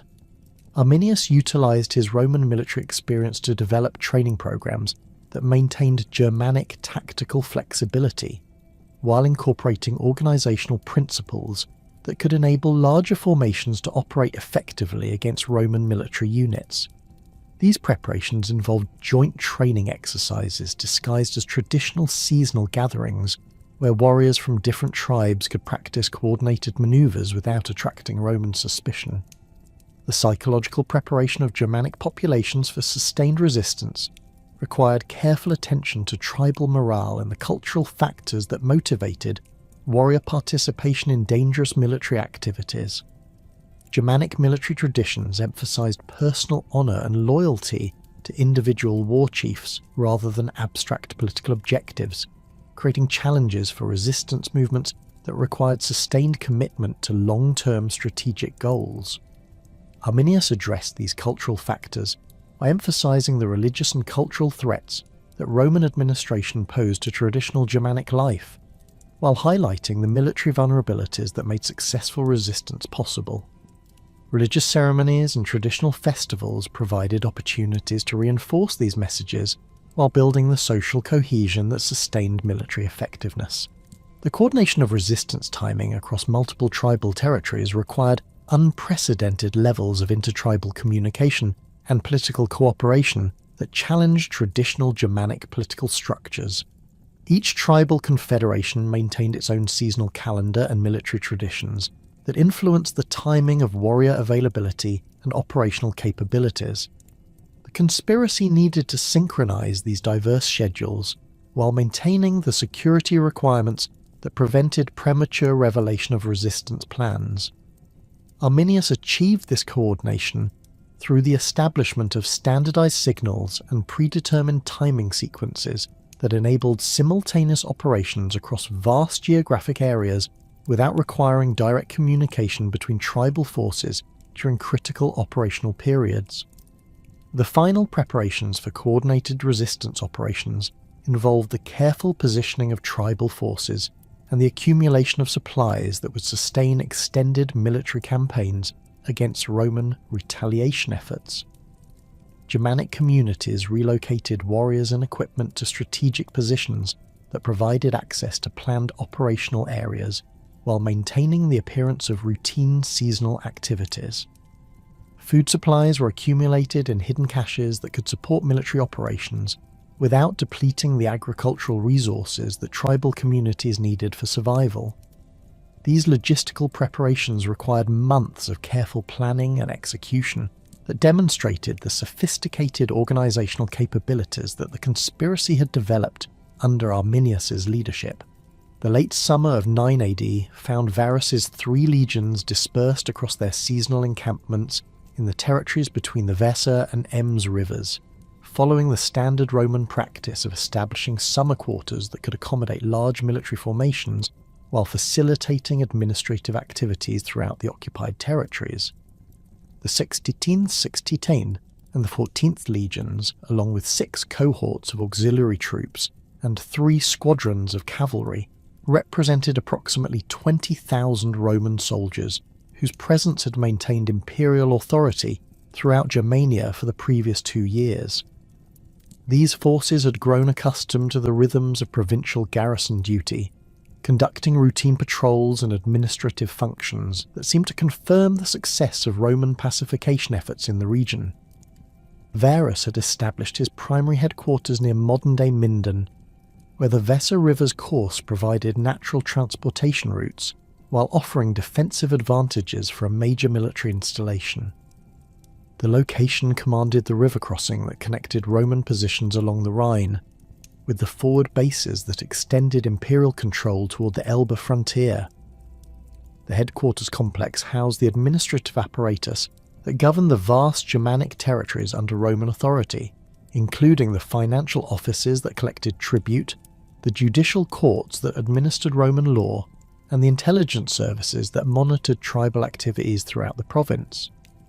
The legionary camps that housed Varus's forces reflected the standardized construction techniques that Roman military engineers had perfected through centuries of frontier warfare. Each installation featured rectangular earthwork defences reinforced with timber palisades, internal buildings arranged according to established military specifications, and defensive systems designed to withstand siege operations by conventional enemies. The camp's layouts incorporated barracks for enlisted personnel, quarters for officers and administrative staff, workshops for equipment maintenance, granaries for food storage, and hospitals for treating wounded soldiers. These installations represented substantial investments in permanent infrastructure that demonstrated Roman commitment to maintaining long-term control over Germanic territories. The composition of Varus's military forces reflected the hybrid nature of Roman frontier armies that combined veteran legionary units with auxiliary troops recruited from recently conquered populations. The 3 legions provided the tactical backbone of Roman military power, their soldiers equipped with standardized weapons and armor while trained in the disciplined formations that had enabled Roman conquest throughout the Mediterranean world. Each legion contained approximately 5,000 infantry organized into cohorts of 480 men, with additional specialists including engineers, medical personnel, and administrative staff who maintained the complex logistical systems that sustained military operations far from established bases.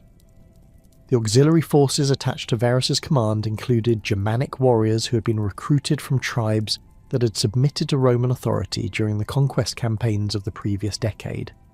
These units provided specialized capabilities that complemented legionary strengths, including cavalry formations for reconnaissance and pursuit operations, light infantry skilled in forest warfare, and specialists familiar with local terrain and tribal customs. The Germanic auxiliaries served under Roman officers while maintaining some traditional equipment and tactical methods, creating military units that combined Roman discipline with indigenous knowledge of local conditions. The intelligence reports that reached Varus during late August indicated increasing unrest among several tribal confederations that had previously accepted Roman authority without significant resistance. Chatty warbands had conducted raids against Roman supply convoys travelling between Rhine bases and forward positions, while Bructeri communities had failed to provide the tribute payments that Roman tax collectors expected according to established schedules. These incidents appear to represent isolated expressions of discontent rather than coordinated resistance activities, but they required military responses that would demonstrate continued Roman authority while deterring further challenges to imperial control. Arminius approached Varus with detailed reports about a significant uprising among the Angrivaria, a tribal confederation that controlled territory north of the Weser River, near its confluence with smaller tributaries that provided access to the North Sea coastal regions.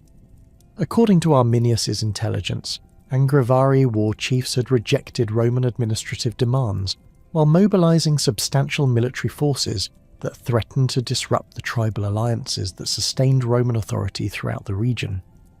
The uprising allegedly involved coordination with other tribal groups that could transform localized resistance into a broader challenge to Roman control that would require immediate military intervention to prevent its spread to pacified territories. The tactical situation that Arminius described required rapid Roman response to prevent the Angrivarii from establishing defensive positions that would complicate military operations while providing inspiration for additional tribal uprisings throughout Germania. The tribal forces had reportedly occupied strategic positions along river crossings that controlled access to their territory, while establishing communication with neighbouring confederations that might provide military support if Roman forces delayed their response. Arminius emphasised that immediate action could isolate the uprising before it gained momentum, but prolonged Roman hesitation would enable the rebels to consolidate their positions while attracting additional tribal allies.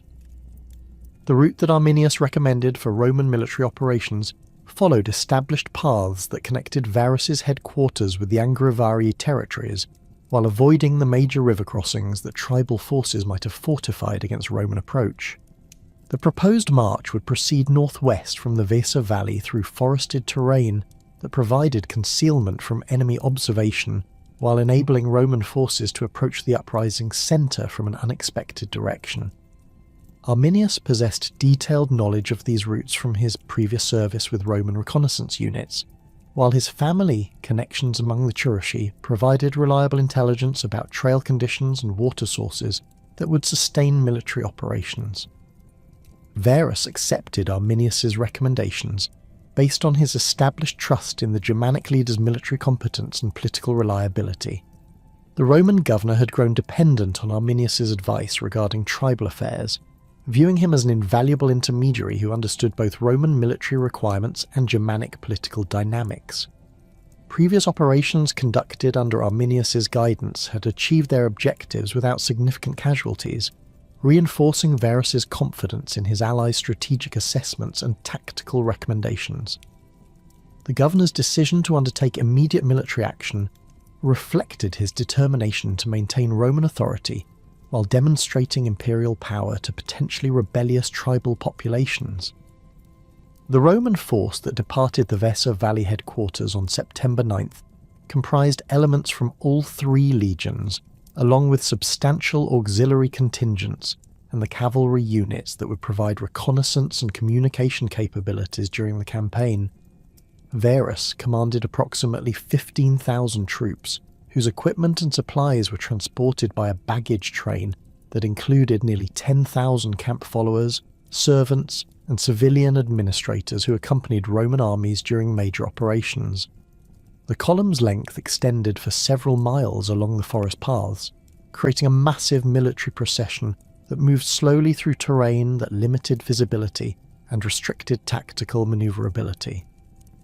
The march formation that Varus adopted followed standard Roman procedures for movement through potentially hostile territory, with advance guards preceding the main column, while flanking detachments provided security against surprise attacks from concealed positions. The legionary units marched in their established organisational structures, maintaining the disciplined formations that enabled rapid deployment for combat operations when tactical situations demanded immediate response to enemy contact. The baggage train occupied the column's centre, protected by military escorts while remaining accessible for the logistical support that sustained army operations during extended campaigns. The terrain through which the Roman column advanced presented immediate challenges that tested the adaptability of military units trained for operations in Mediterranean environments. Dense forests of oak, beech and pine created overhead canopies that blocked sunlight, while limiting visibility to distances measured in dozens rather than hundreds of meters. The forest floor consisted of thick accumulations of fallen leaves, rotting vegetation, and tangled undergrowth that muffled sounds while concealing obstacles and potential ambush positions. Seasonal rains had created muddy conditions that slowed movement while making footing treacherous for heavily loaded soldiers and pack animals. The paths that Arminius selected for the Roman advance followed ancient routes that Germanic tribes had used for centuries to move between seasonal settlements and trading centres. These tracks meandered through the forest according to topographic features and natural obstacles, avoiding the steep ravines and marshy areas that characterised much of the regional landscape. The route's narrow widths forced the Roman column to stretch over enormous distances, preventing the concentration of forces that tactical manuals recommended for operations in hostile territory. The path's winding courses also limited communication between different sections of the column, creating coordination challenges that would prove crucial when combat operations began. The first day's march proceeded without significant incident as Roman forces covered approximately 12 miles through increasingly dense forest terrain that gradually channeled their movement into narrow corridors between impassable obstacles. Arminius maintained his position near Varus's command group, providing guidance about route selection, while offering reassurances about the security situation in surrounding territories. Germanic auxiliary units conducted reconnaissance operations that confirmed the absence of immediate threats while gathering intelligence about trail conditions and water sources that would influence subsequent movement decisions. The Roman camp established that evening followed standard defensive procedures, with earthwork fortifications and guard rotations that provided security against potential night attacks. The morning of September 10th brought deteriorating weather conditions that would significantly impact subsequent military operations. Heavy rains began before dawn, creating muddy conditions that slowed movement while reducing visibility throughout the forested terrain. The precipitation soaked through clothing and equipment, adding weight to soldiers' loads while creating discomfort that affected morale and physical performance. The rain also muffled sounds that might have provided warning of approaching enemies, while creating noise that masked the movements of hostile forces in surrounding forest areas. The terrain features that characterised the second day's march route gradually funneled the Roman column into increasingly restricted corridors that limited tactical options while creating ideal conditions for ambush operations. The path led through a series of narrow defiles between wooded hills and marshy lowlands, forcing the Roman formation to stretch over distances that prevented mutual support between different units. These geographic constraints eliminated the possibility of deploying into the battle formations that Roman tactical doctrine prescribed for combat operations, while creating opportunities for enemies to attack isolated portions of the column without facing coordinated Roman resistance. The first Germanic attacks began during the early afternoon of September the 10th, when small groups of warriors emerged from concealed positions to launch spear volleys against the Roman column's flanks before disappearing back into the forest depths. These initial assaults targeted specific points along the extended Roman formation, focusing on baggage train elements and auxiliary units that possessed less defensive capability than veteran legionary formations. The attacks achieved tactical surprise through careful coordination of timing and positioning, striking multiple points simultaneously to create confusion while preventing effective Roman response to individual assault groups. The Germanic tactical methods employed during these opening attacks demonstrated sophisticated understanding of Roman military capabilities and the terrain features that could negate imperial tactical advantages. The warriors avoided direct confrontation with formed legionary units, instead concentrating on harassment operations that disrupted Roman movement while inflicting steady casualties on exposed personnel. Spear volleys were delivered from concealed positions at ranges that maximised Germanic advantages in missile warfare while minimising exposure to Roman counterattacks. The attackers utilised their superior knowledge of forest paths to approach Roman positions undetected, strike rapidly, and withdraw before Roman forces could organise effective pursuit operations. The psychological impact of these initial attacks proved as significant as their tactical effects, as Roman soldiers found themselves facing an enemy that could strike without warning from any direction while remaining largely invisible in the surrounding forest. The traditional Roman responses to hostile contact proved ineffective in terrain that prevented the deployment of standard battle formations, while the enemy's refusal to engage in direct combat eliminated opportunities for the decisive victories that Roman tactical doctrine emphasized. The constant threat of additional attacks created stress and anxiety among Roman personnel who had grown accustomed to the security of established camps and predictable enemy behaviour. Varus's attempts to maintain march discipline and tactical cohesion faced increasing challenges as Germanic attacks intensified throughout the afternoon and evening of September 10th. The Roman commander ordered his forces to adopt defensive formations that could provide better protection against missile attacks, while maintaining forward movement toward their intended destination.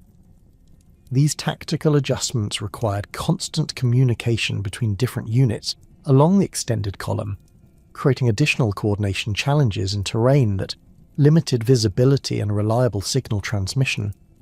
The modified formations also reduced the Roman advance's speed, extending the time that forces remained exposed to continued Germanic harassment.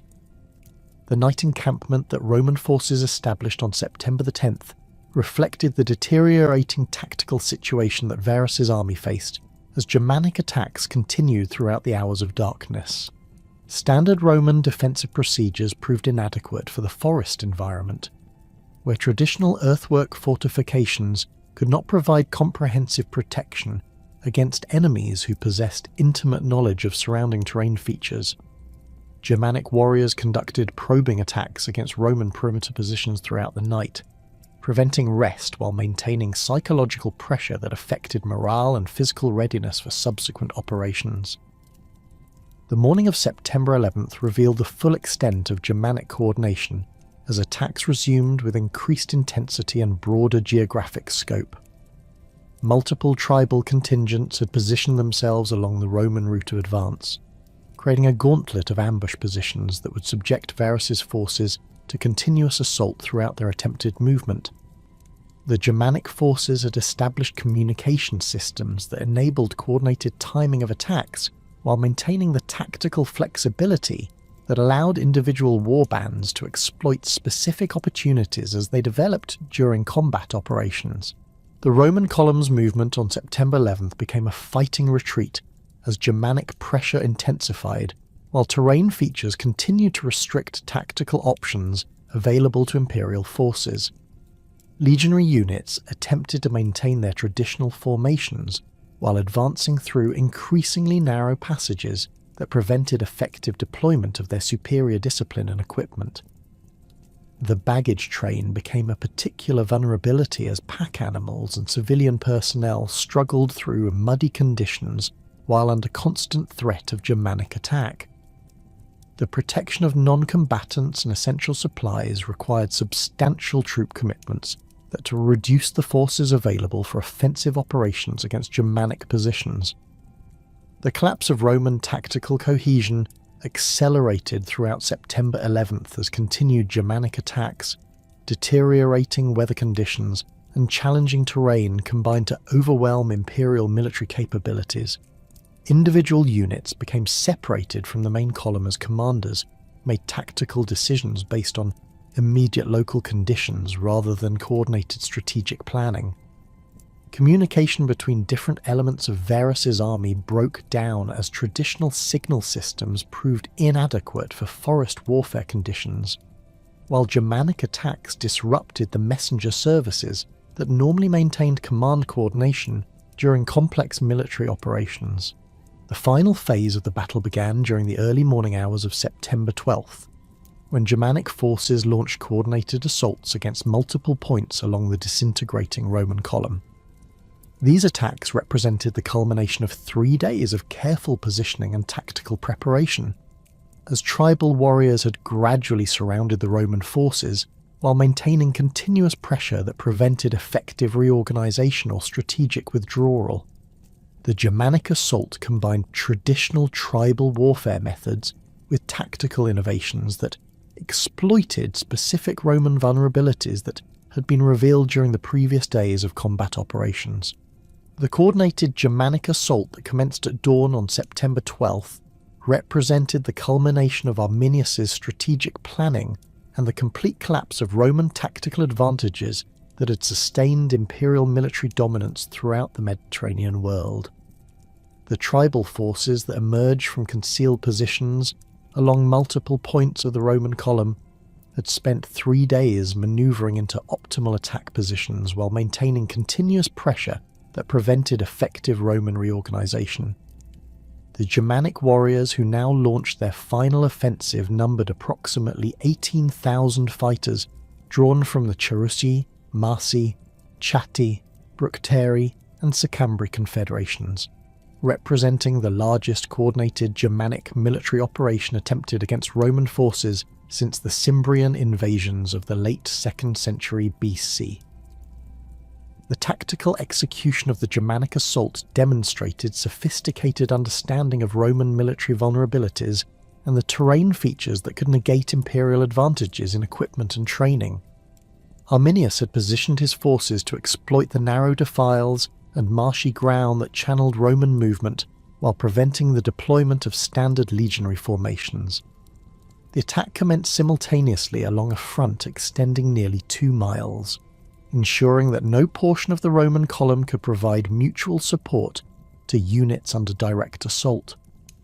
Germanic warbands struck from elevated positions that provided tactical advantages while offering concealed withdrawal routes when Roman resistance proved more effective than anticipated. The Cherusci contingent under Arminius's direct command targeted the Roman command group, where Varus travelled with his staff officers and the legionary standards that represented imperial authority and military honour. These attacks focused on eliminating Roman leadership while capturing the symbolic objects that Germanic warriors recognised as sources of enemy power. The assault on the command section involved approximately 3,000 Cherusci warriors who had received specific training in coordinated infantry tactics that combined traditional Germanic fighting methods with innovations derived from Arminius's Roman military experience. The attack formation utilised the wedge-shaped cuneus that concentrated experienced warriors at the point of contact, while providing mass and momentum through younger fighters positioned behind the veteran spearmen. The Roman response to this coordinated assault revealed the extent to which 3 days of continuous harassment had degraded imperial military capabilities and unit cohesion. Legionary formations that had maintained their organisational structure despite previous Germanic attacks now found themselves unable to deploy effectively in terrain that prevented the establishment of defensive lines or coordinated tactical manoeuvres. Individual cohorts attempted to form defensive squares that could provide all-around protection against Germanic assault, but the muddy ground and dense vegetation prevented the rapid movement and precise positioning that these formations required for effectiveness against mobile enemy forces. The 60th Legion, positioned near the front of the Roman column, bore the initial impact of the Germanic assault as Marsi and Bructeri warriors struck their advance guard, while Cherisci forces attacked the legion's main body from concealed positions along the column's flanks. The legion's first cohort, composed of veteran soldiers with extensive combat experience, managed to establish a defensive perimeter around their eagle standard, while attempting to maintain communication with other units through the traditional horn signals that had proven increasingly ineffective in the forest environment. The cohort's centurions directed their men to form the testudo formation that provided protection against missile attacks, but the close terrain prevented effective use of this tactical method, while Germanic warriors pressed forward with spears and single-edged swords in hand-to-hand combat. The collapse of the 16th Legion's organisational structure occurred gradually as individual centuries became isolated from their parent cohorts, while Germanic attacks prevented the restoration of tactical coordination. The Legion's eagle, carried by the Aquilifer Marcus Caelius, whose name would later appear on memorial stones erected by surviving relatives, became the focal point for desperate Roman resistance as legionaries recognised that the loss of their standard would represent the ultimate military disgrace. Germanic warriors concentrated their attacks on the eagle's position, understanding that the capture of this symbol would demoralise remaining Roman resistance while providing a powerful trophy that could inspire continued tribal military efforts. The 68th Legion, positioned in the column's centre near the baggage train, faced simultaneous attacks from multiple directions as Germanic forces exploited the confusion created by the assault on the 16th Legion to launch coordinated strikes against Roman positions that had been weakened by previous casualties and tactical disorganisation. Chatty warriors who had infiltrated the forest during the night emerged from positions that enabled them to attack the Legion's rear elements, while Sicambri fighters struck the unit's flanks in coordination with the broader Germanic offensive. The Legion's commander, Lucius Pneumonius Vala, attempted to organise a fighting withdrawal that could extract his forces from their increasingly untenable position, but the terrain features that had channelled Roman movement now prevented effective tactical manoeuvre, while Germanic knowledge of local geography enabled continuous harassment of any attempted Roman movement. The systematic destruction of the 16th Legion involved tactics that demonstrated Germanic understanding of Roman military psychology and the importance of unit standards in maintaining legionary morale and cohesion.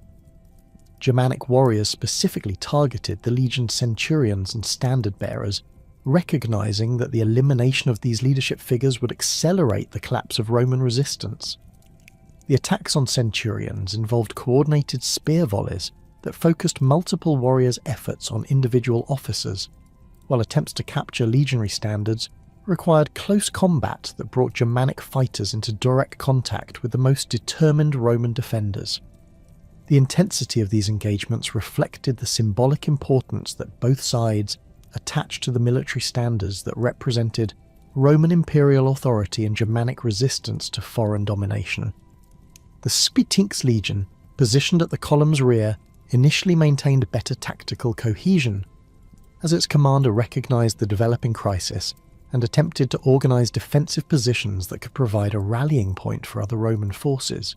The Legion's deployment into defensive formations proved more successful than similar efforts by other units, as the rearguard position had provided some protection from the initial Germanic assault while enabling better communication with subordinate units.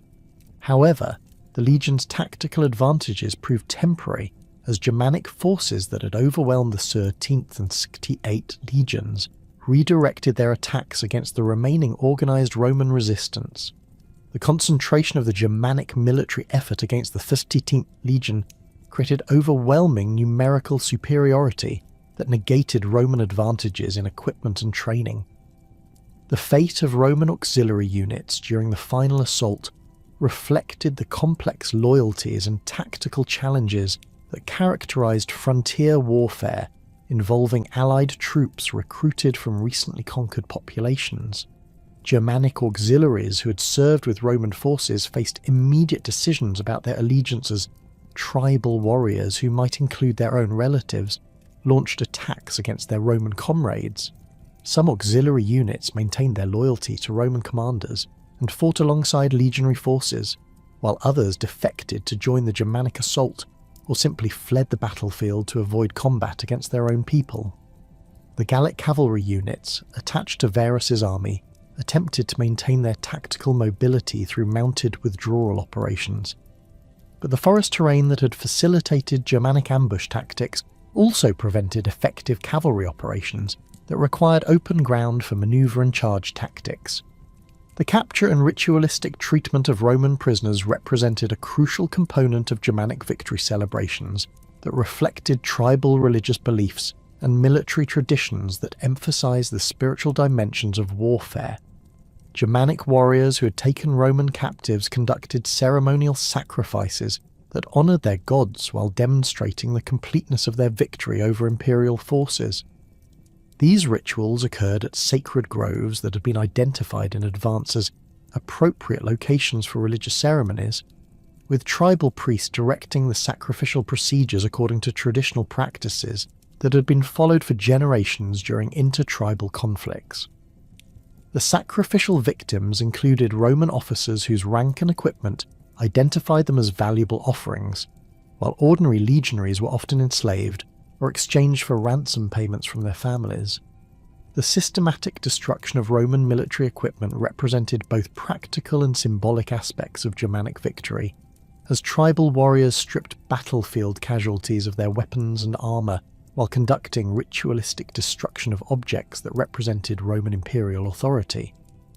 Germanic smiths who accompanied the tribal forces identified Roman weapons and armour that could be adapted for Germanic use, while religious considerations required the destruction of objects that possessed spiritual significance for Roman military units.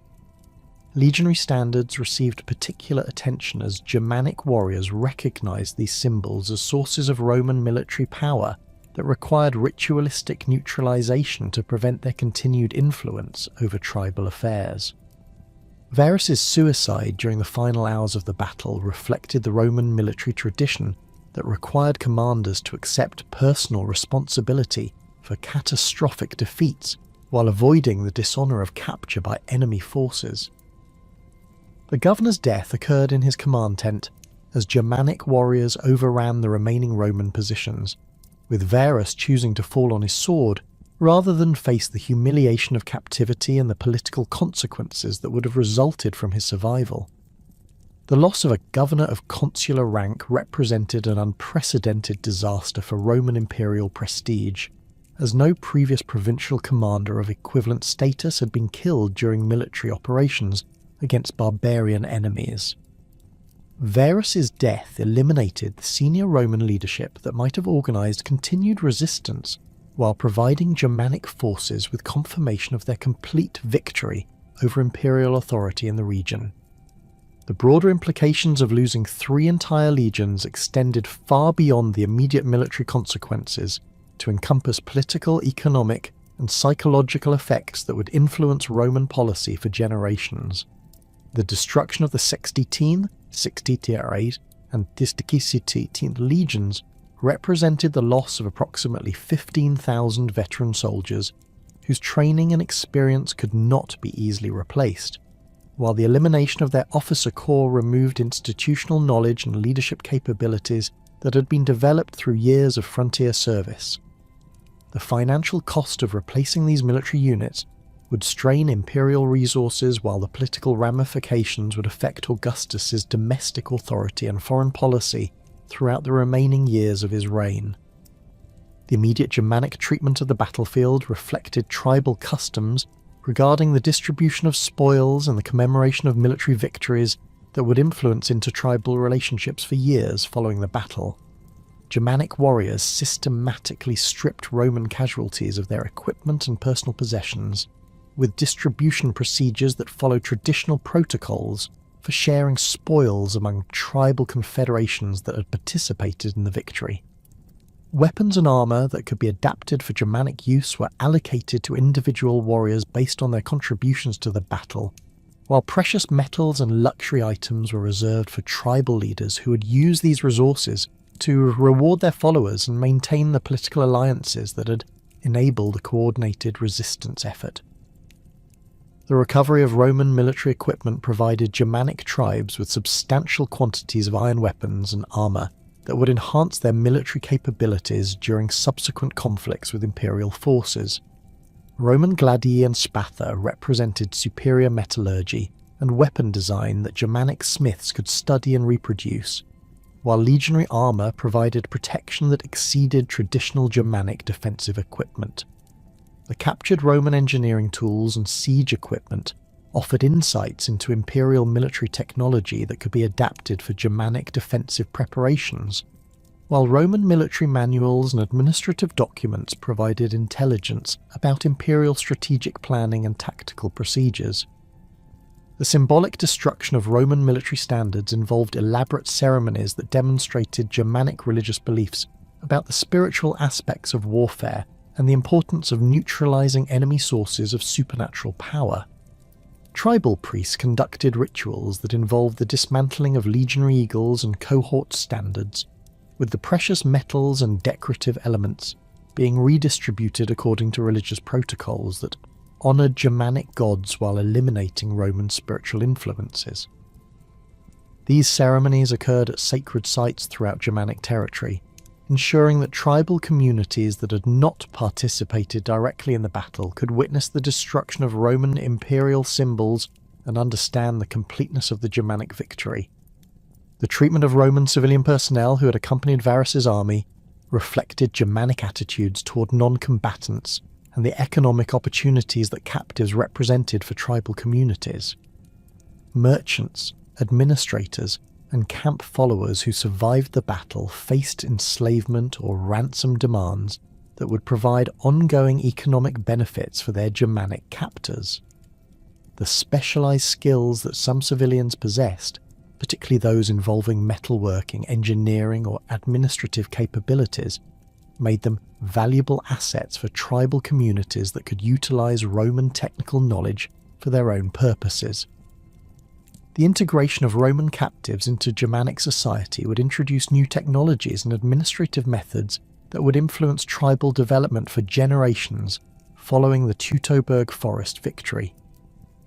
The first fragmentary reports of disaster in Germania reached Augustus through the imperial post system in early October 9th AD, carried by exhausted cavalry messengers who had ridden relentlessly from the Rhine frontier with news that would fundamentally alter the trajectory of Roman imperial policy.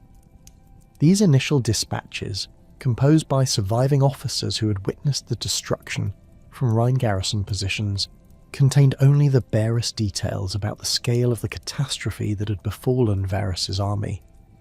The messages confirmed that 3 entire legions had been annihilated in the Teutoburg Forest, but the full implications of this unprecedented military disaster would only become apparent as additional intelligence reached the imperial capital through subsequent weeks. Augustus received the devastating news while conducting routine administrative business in his private study on the Palatine Hill, surrounded by the marble statues and Greek artwork that reflected his cultural preferences and political achievements.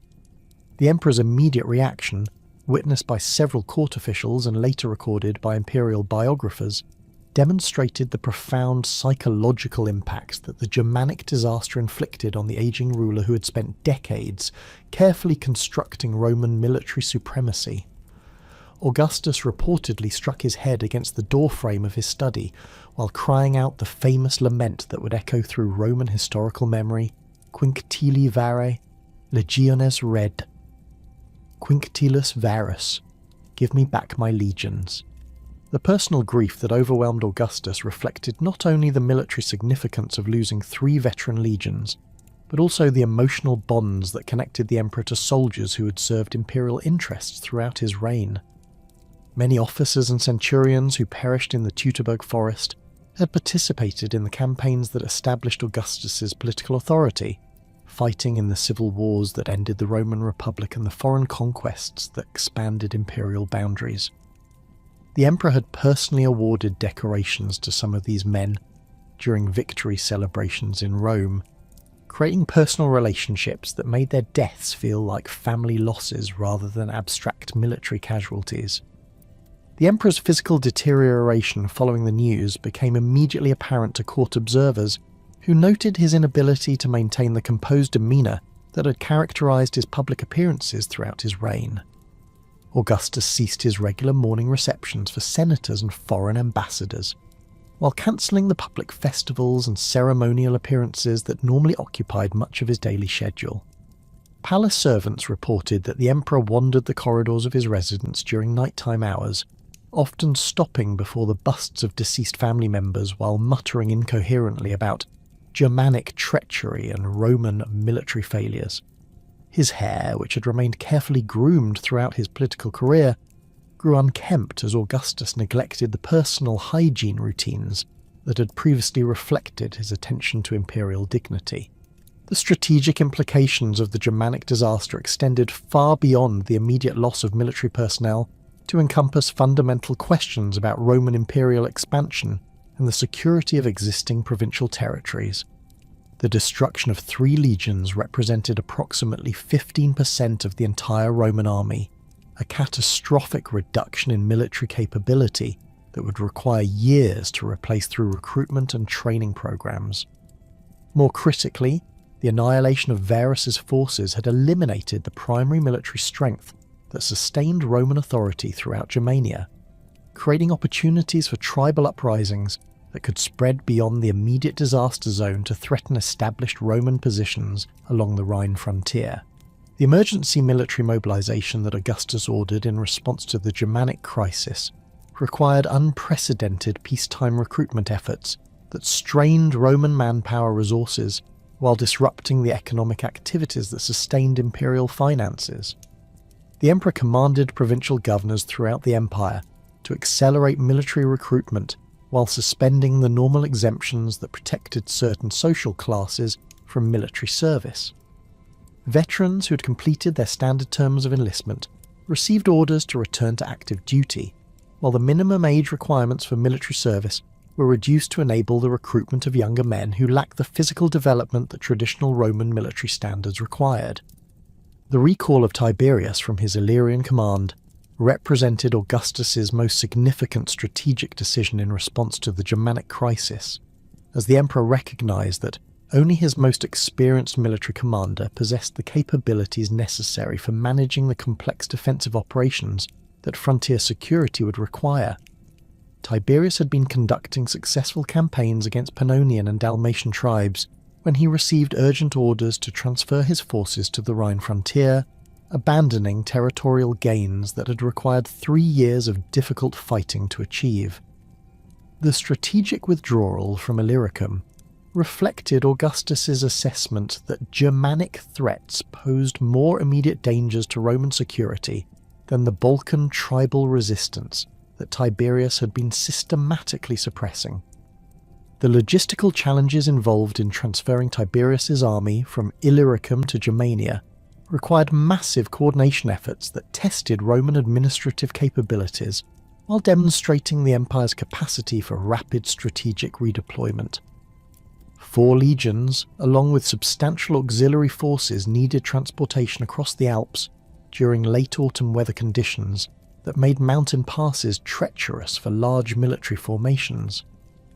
The army's baggage trains included siege equipment, artillery pieces and engineering tools that had been specifically designed for Illyrian operations, but would prove valuable for establishing defensive positions along the Rhine frontier. Supply depots throughout northern Italy received orders to accumulate provisions for the transferred forces, while road maintenance crews worked frantically to repair the mountain routes that would carry this massive military movement.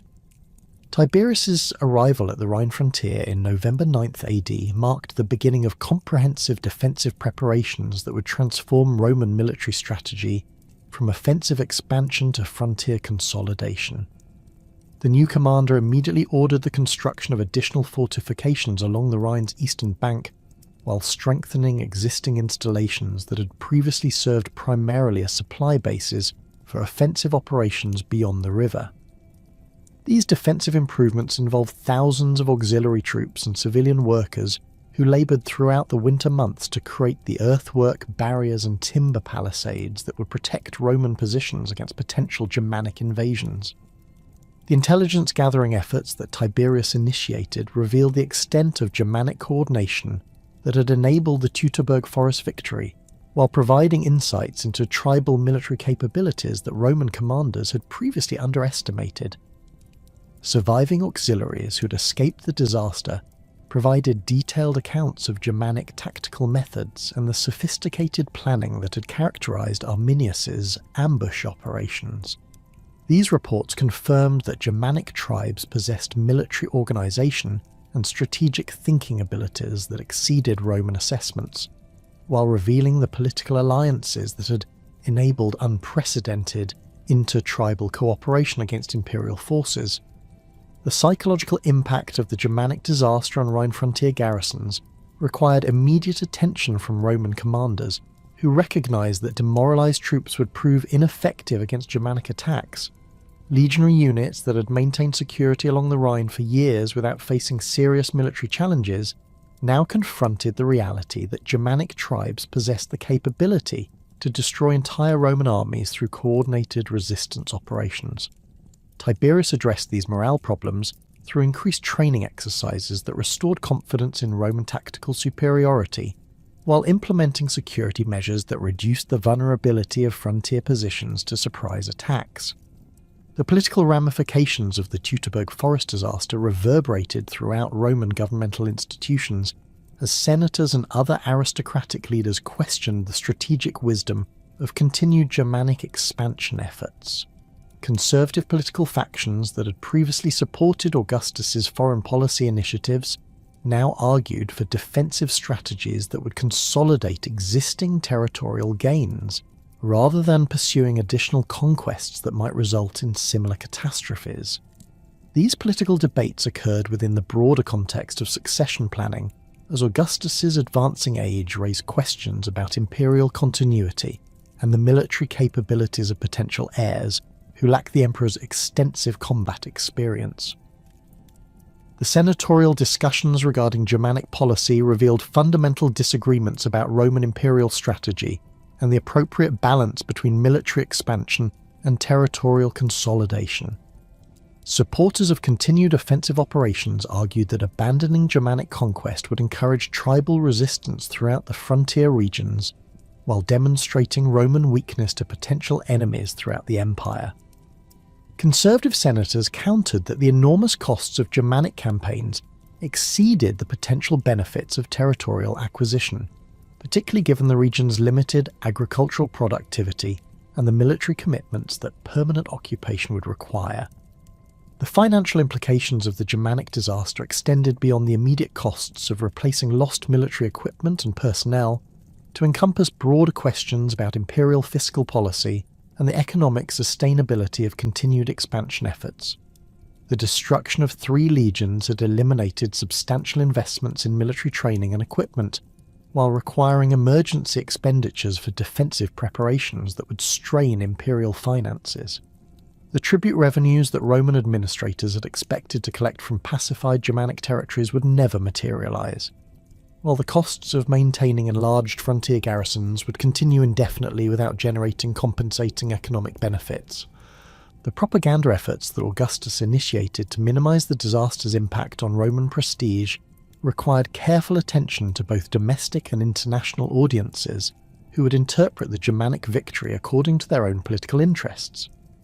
Within Rome itself, imperial propagandists emphasized the treacherous nature of Germanic tactics while highlighting the heroic resistance that Roman forces had maintained despite overwhelming odds.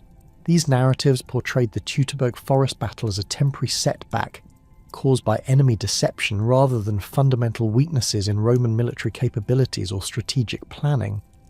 The international implications of Roman military failure in Germania created diplomatic challenges throughout the empire, as client kingdoms and tribal allies reassessed their relationships with imperial authority.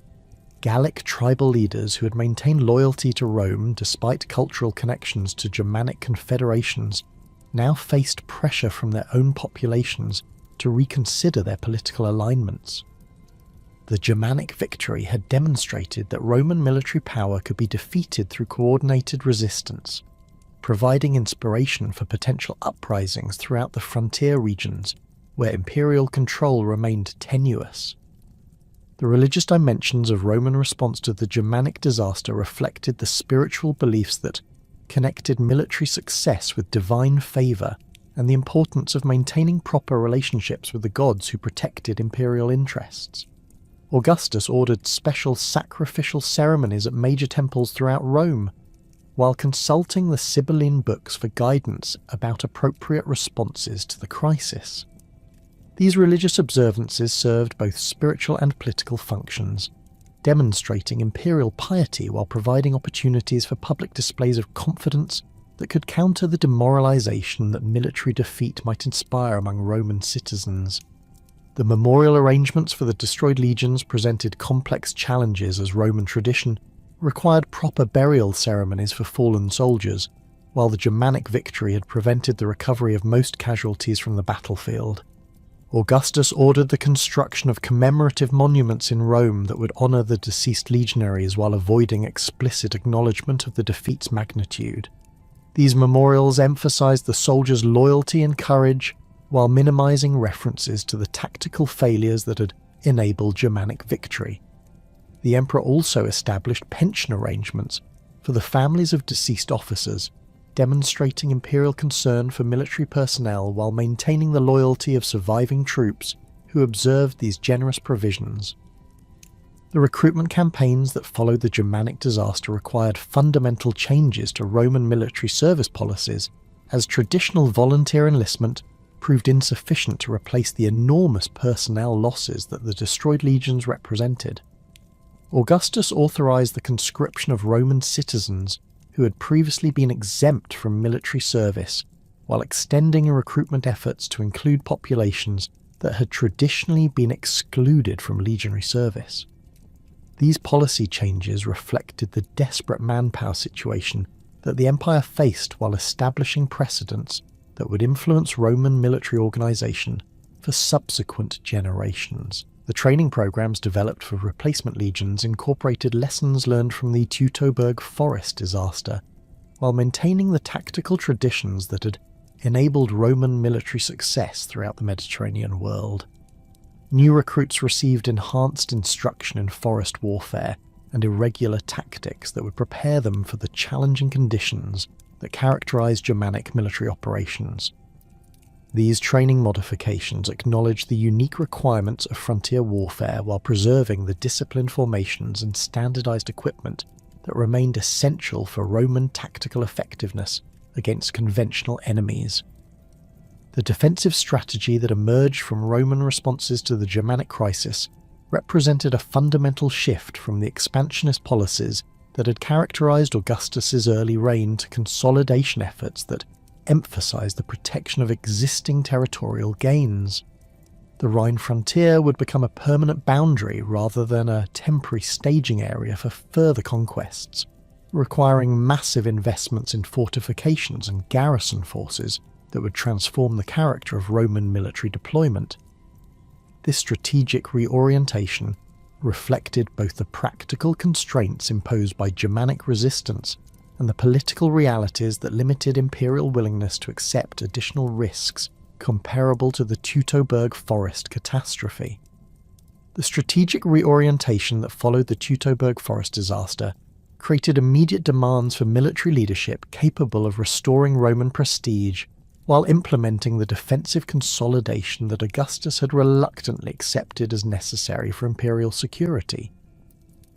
The emperor's selection of Germanicus Julius Caesar for command of the Rhine armies in 13 AD represented a calculated decision that balanced political considerations with military requirements, as the young general possessed both the aristocratic credentials necessary for commanding major military operations and the tactical competence that frontier warfare demanded. Germanicus brought to his new assignment extensive experience from the Pannonian campaigns, where he had distinguished himself through innovative tactical adaptations and the leadership qualities that inspired exceptional loyalty among his subordinate commanders and enlisted personnel. The appointment carried symbolic significance that extended beyond immediate military considerations to encompass broader questions about imperial succession and the political legitimacy of Augustus's dynastic arrangements. Germanicus represented the third generation of the Julian family's military leadership, following the precedents established by Julius Caesar and Augustus himself in demonstrating aristocratic competence in commanding Roman armies during critical strategic situations. His Germanic assignment would provide opportunities to establish the military reputation that political advancement required while serving imperial interests, through the restoration of Roman authority along the northern frontier that had been so catastrophically compromised by Varus's defeat. The Rhine command that Germanicus inherited in 13 AD encompassed 8 legions distributed among fortified positions that stretched from the North Sea coast to the headwaters of the Rhine near Lake Constance, representing approximately 40,000 legionary troops, along with substantial auxiliary forces recruited from Gallic tribes and other allied populations.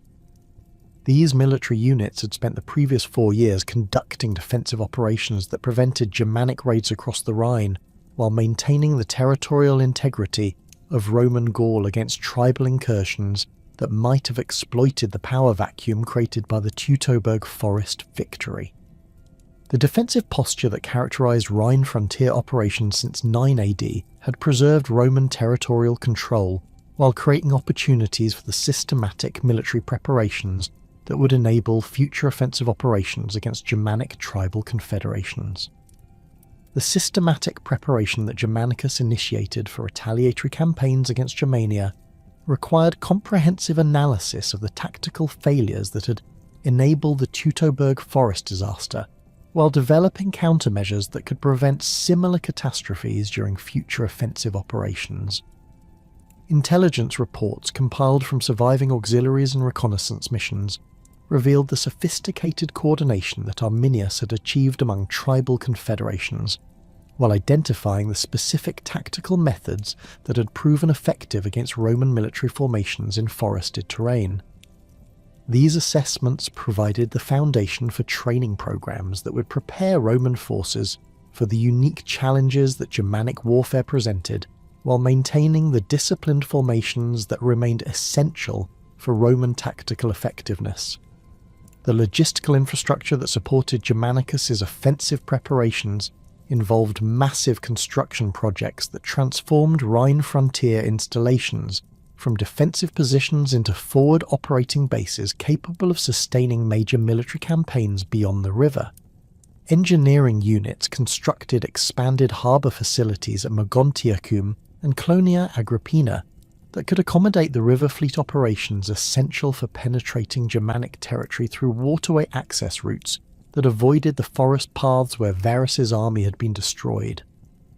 These harbour improvements included specialised docking facilities for shallow draft vessels designed specifically for riverine operations, along with warehouses and supply depots that could accumulate the provisions necessary for extended campaigns in territories that lack the agricultural surplus to support large military formations.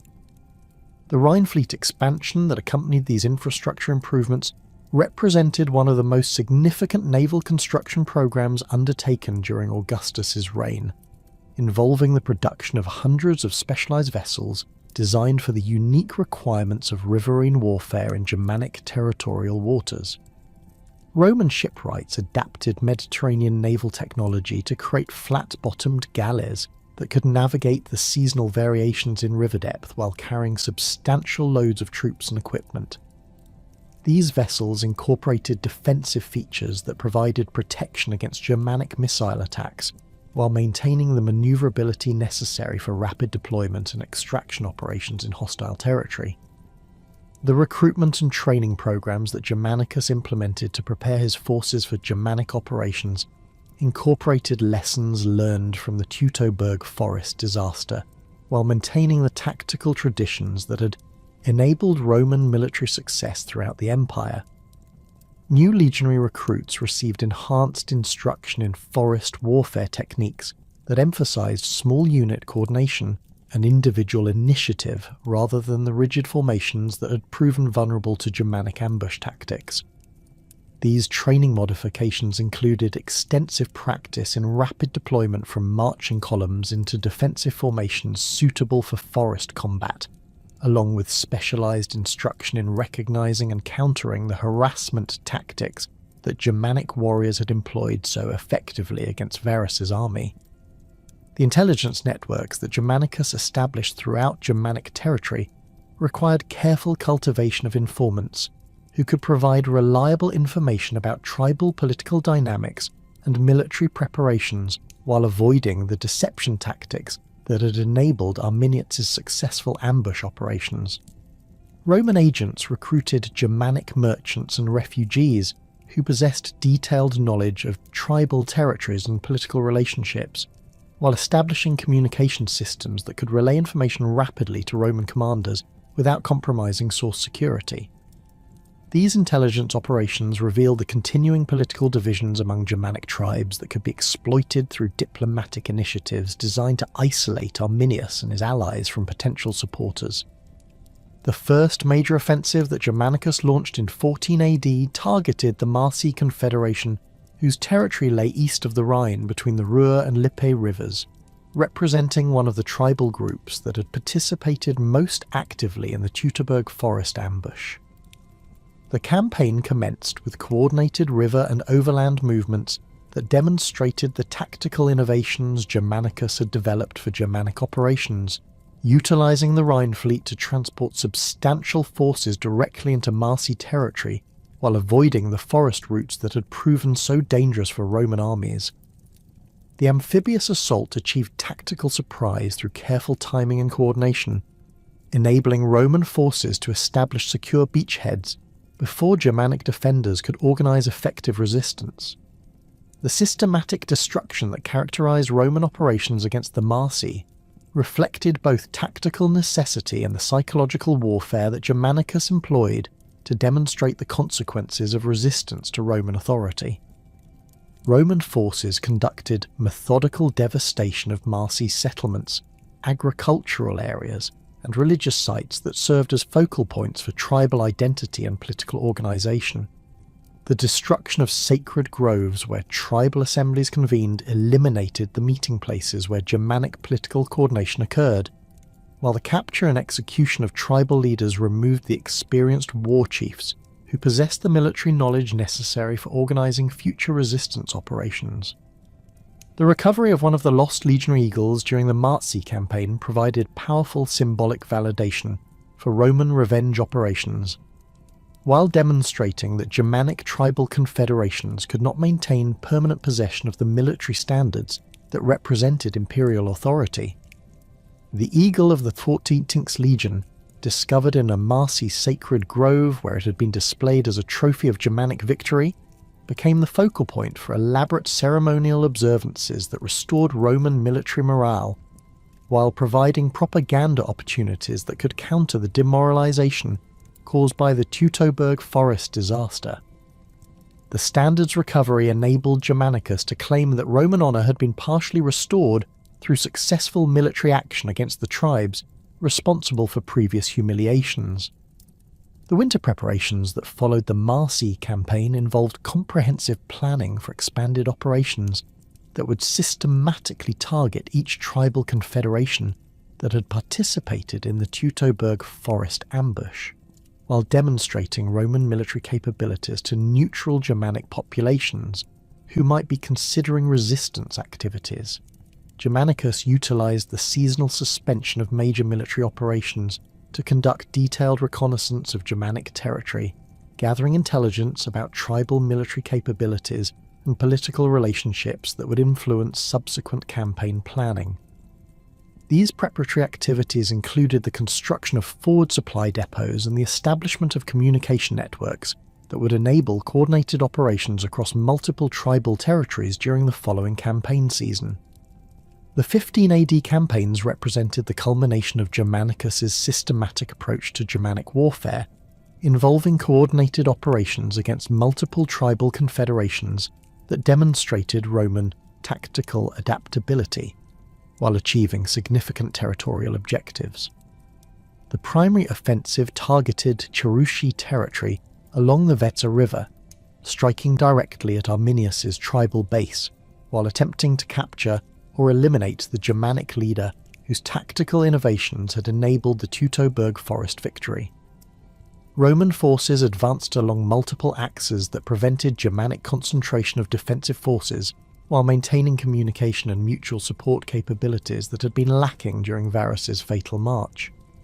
The Battle of Idis de Viso, fought near the Weser River in late spring of 15 AD, demonstrated both the tactical improvements that Germanicus had achieved in Roman-Germanic operations and the continuing challenges that forest warfare presented for imperial military formations. Germanic forces under Arminius's command attempted to repeat the ambush tactics that had proven successful in the Teutoburg Forest, but Roman tactical adaptations and improved intelligence prevented the complete surprise that had characterized the earlier disaster.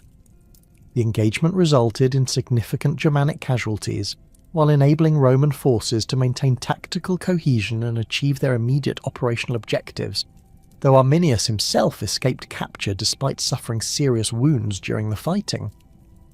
The systematic devastation that accompanied Roman military operations throughout 15 AD extended beyond immediate tactical objectives to encompass broader strategic goals that emphasized the long-term consequences of resistance to imperial authority. Roman forces conducted comprehensive destruction of Germanic agricultural infrastructure, including the burning of grain stores and the slaughter of livestock that tribal communities required for survival through winter months. These operations created humanitarian crises that forced Germanic populations to choose between continued resistance and submission to Roman demands for tribute and political subordination. The recovery of the 68 Legion's Eagle during operations against the Bructeri provided additional symbolic validation for Roman revenge campaigns, while demonstrating the systematic nature of Germanicus's approach to restoring imperial prestige. The discovery of this second legionary standard in another sacred grove confirmed Germanic religious practices regarding the treatment of captured Roman military symbols, while providing opportunities for ceremonial observances that reinforced Roman military morale. The Eagle's recovery enabled Germanicus to claim substantial progress toward avenging the Teutoburg Forest disaster, while maintaining political support for continued offensive operations. The 16 AD campaigns marked the final major Roman offensive operations beyond the Rhine, representing both the tactical pinnacle of Germanicus's Germanic strategy and the strategic limitations that would ultimately force imperial abandonment of permanent conquest objectives. The campaign season commenced with elaborate preparations that involved the largest Roman military force assembled for Germanic operations since Varus's disaster, including elements from multiple legions along with substantial auxiliary contingents and the complete Rhine fleet that had been developed specifically for these operations. The scale of Roman military commitment demonstrated imperial determination to achieve decisive results, while acknowledging that future opportunities for comparable operations would be limited by political and financial constraints. The naval operations that characterized the 16 AD campaigns represented innovative applications of Roman maritime technology to riverine warfare conditions that had not previously been attempted on such a massive scale. Germanicus utilized the Rhine fleet to transport entire legions directly to Germanic coastal regions near the Ems River mouth, establishing secure bases that could support extended operations while avoiding the overland routes that remained vulnerable to Germanic ambush tactics. These amphibious operations required sophisticated coordination between naval and military commanders, while demonstrating Roman engineering capabilities in adapting Mediterranean maritime techniques to northern European environmental conditions. The final recovery of the 16th Legion's Eagle during operations against Germanic coastal tribes completed the symbolic restoration of Roman military honour, while providing powerful propaganda materials that Germanicus could present to Augustus as evidence of successful revenge against the Teutoburg Forest perpetrators. The discovery of this third legionary standard confirmed that all 3 eagles lost during Varus's disaster had been recovered through systematic military operations, enabling Roman propagandists to claim that imperial honour had been fully restored despite the continuing independence of most Germanic tribal confederations. The Eagle recoveries provided tangible evidence of Roman military success that could counter domestic political criticism of the enormous costs that Germanic campaigns had required.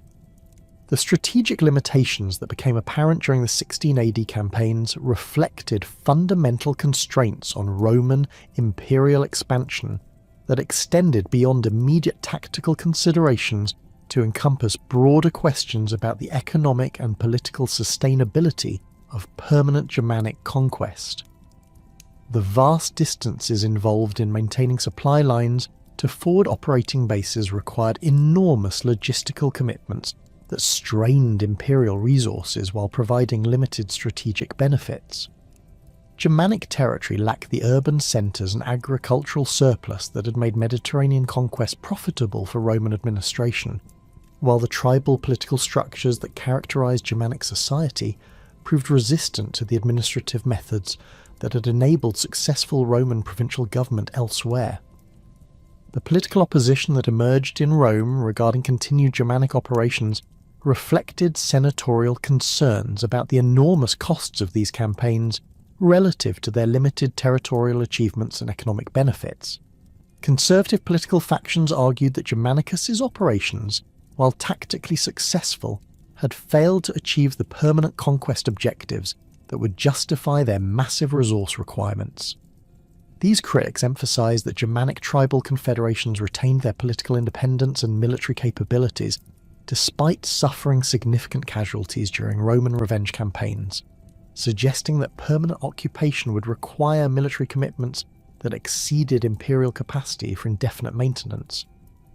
Augustus's decision to recall Germanicus and terminate major offensive operations beyond the Rhine represented imperial acknowledgement that Germanic conquest exceeded practical Roman capabilities, while recognizing that symbolic objectives regarding military honour had been sufficiently achieved through the successful revenge campaigns.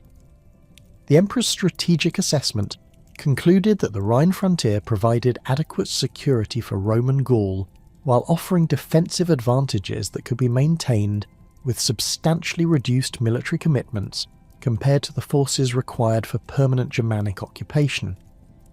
This strategic reorientation reflected both practical constraints imposed by Germanic resistance and political realities that limited imperial willingness to accept the enormous ongoing costs that successful conquest would have required.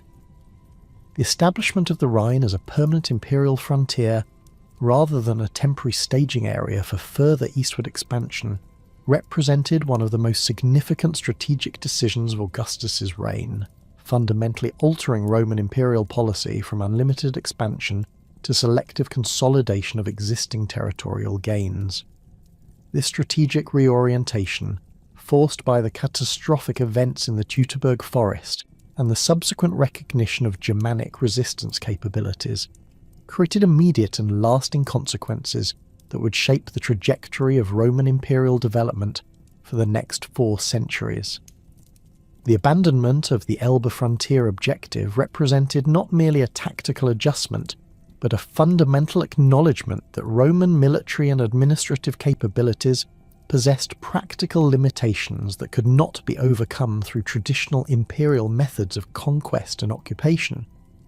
The immediate administrative consequences of this strategic shift required comprehensive reorganization of Roman military deployment and frontier management systems throughout northern Europe.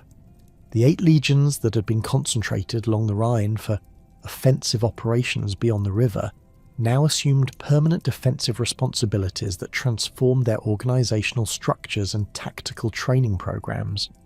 These military units established elaborate fortification systems that extended along the Rhine's entire course, from its headwaters in the Alps to its mouth at the North Sea, creating an integrated defensive network that could monitor and control Germanic tribal movements while preventing large-scale raids into Roman Gaul. The construction of permanent stone fortifications replaced the temporary timber installations that had previously characterized Rhine frontier positions, demonstrating imperial commitment to indefinite maintenance of this defensive line.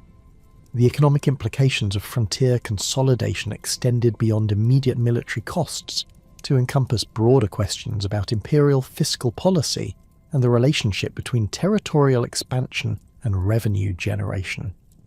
The Germanic territories that Rome had abandoned represented substantial potential sources of tribute, agricultural production, and mineral extraction that would never contribute to imperial finances. The iron deposits of central Germania, the amber trade routes that connected the Baltic coast with Mediterranean markets, and the agricultural surplus that systematic Roman administration might have developed remained beyond imperial control. These lost economic opportunities forced imperial administrators to intensify exploitation of existing provincial territories while seeking alternative sources of revenue that could compensate for the abandoned Germanic resources. The psychological impact of accepting permanent limitations on Roman expansion created profound changes in imperial ideology and the cultural narratives that sustained Roman political authority. The traditional Roman concept of imperium sine fine, empire without limits, required fundamental reinterpretation in light of practical constraints that had been dramatically revealed through Germanic resistance. Imperial propagandists developed alternative ideological frameworks that emphasized the perfection of existing territorial arrangements rather than continued expansion, portraying the Rhine frontier as a divinely ordained boundary that represented the optimal extent of Roman civilization rather than a temporary obstacle to further conquest. The transformation of Germanic tribal development following the Teutoburg Forest victory demonstrated the broader historical significance of successful resistance to Roman imperial expansion. The confederation structures that Arminius had created to coordinate anti-Roman activities provided organizational models that influenced Germanic political evolution for generations following the immediate military crisis. Tribal leaders who had participated in the coordinated resistance efforts possessed enhanced prestige and political authority that enabled them to maintain larger military followings while exercising influence over broader geographic territories than traditional Germanic political structures had previously supported. The emergence of the Alemanni Confederation during the 3rd century AD represented a direct continuation of the political innovations that had originated with Arminius's anti-Roman coalition. The tribal groups that formed the Alemanni maintained organizational structures and military traditions that reflected the lessons learned during the Teutoburg Forest period, emphasizing coordinated resistance to foreign invasion while preserving individual tribal autonomy within broader confederate arrangements. The Alemanni's subsequent military successes against Roman frontier positions demonstrated the long-term effectiveness of the political and military innovations that had been developed during the initial Germanic resistance to imperial expansion. The Frankish Confederation that emerged in the Lower Rhine region similarly reflected the continuing influence of early Germanic resistance experiences on tribal political development. The Franks incorporated military and administrative techniques that had proven effective against Roman forces while adapting these methods to the changing strategic environment that characterized late imperial period warfare. The Confederation's eventual conquest of Roman Gaul and establishment of the Frankish kingdom demonstrated the ultimate success of Germanic political evolution that had begun with resistance to Augustus's expansion efforts. The cultural memory of the Teutoburg Forest victory became embedded in Germanic oral traditions that preserved detailed accounts of the battle and its significance for tribal independence. These narrative traditions emphasized the importance of coordinated resistance to foreign domination, while celebrating the tactical innovations that had enabled Germanic victory over supposedly superior Roman military forces. The stories that commemorated Arminius's leadership provided cultural models for subsequent Germanic leaders who faced similar challenges from external threats, while reinforcing tribal values that prioritize political autonomy and military effectiveness. The mythologization of Arminius within Germanic cultural traditions reflected broader patterns of heroic commemoration that emphasized individual leadership capabilities and the possibility of successful resistance against overwhelming odds.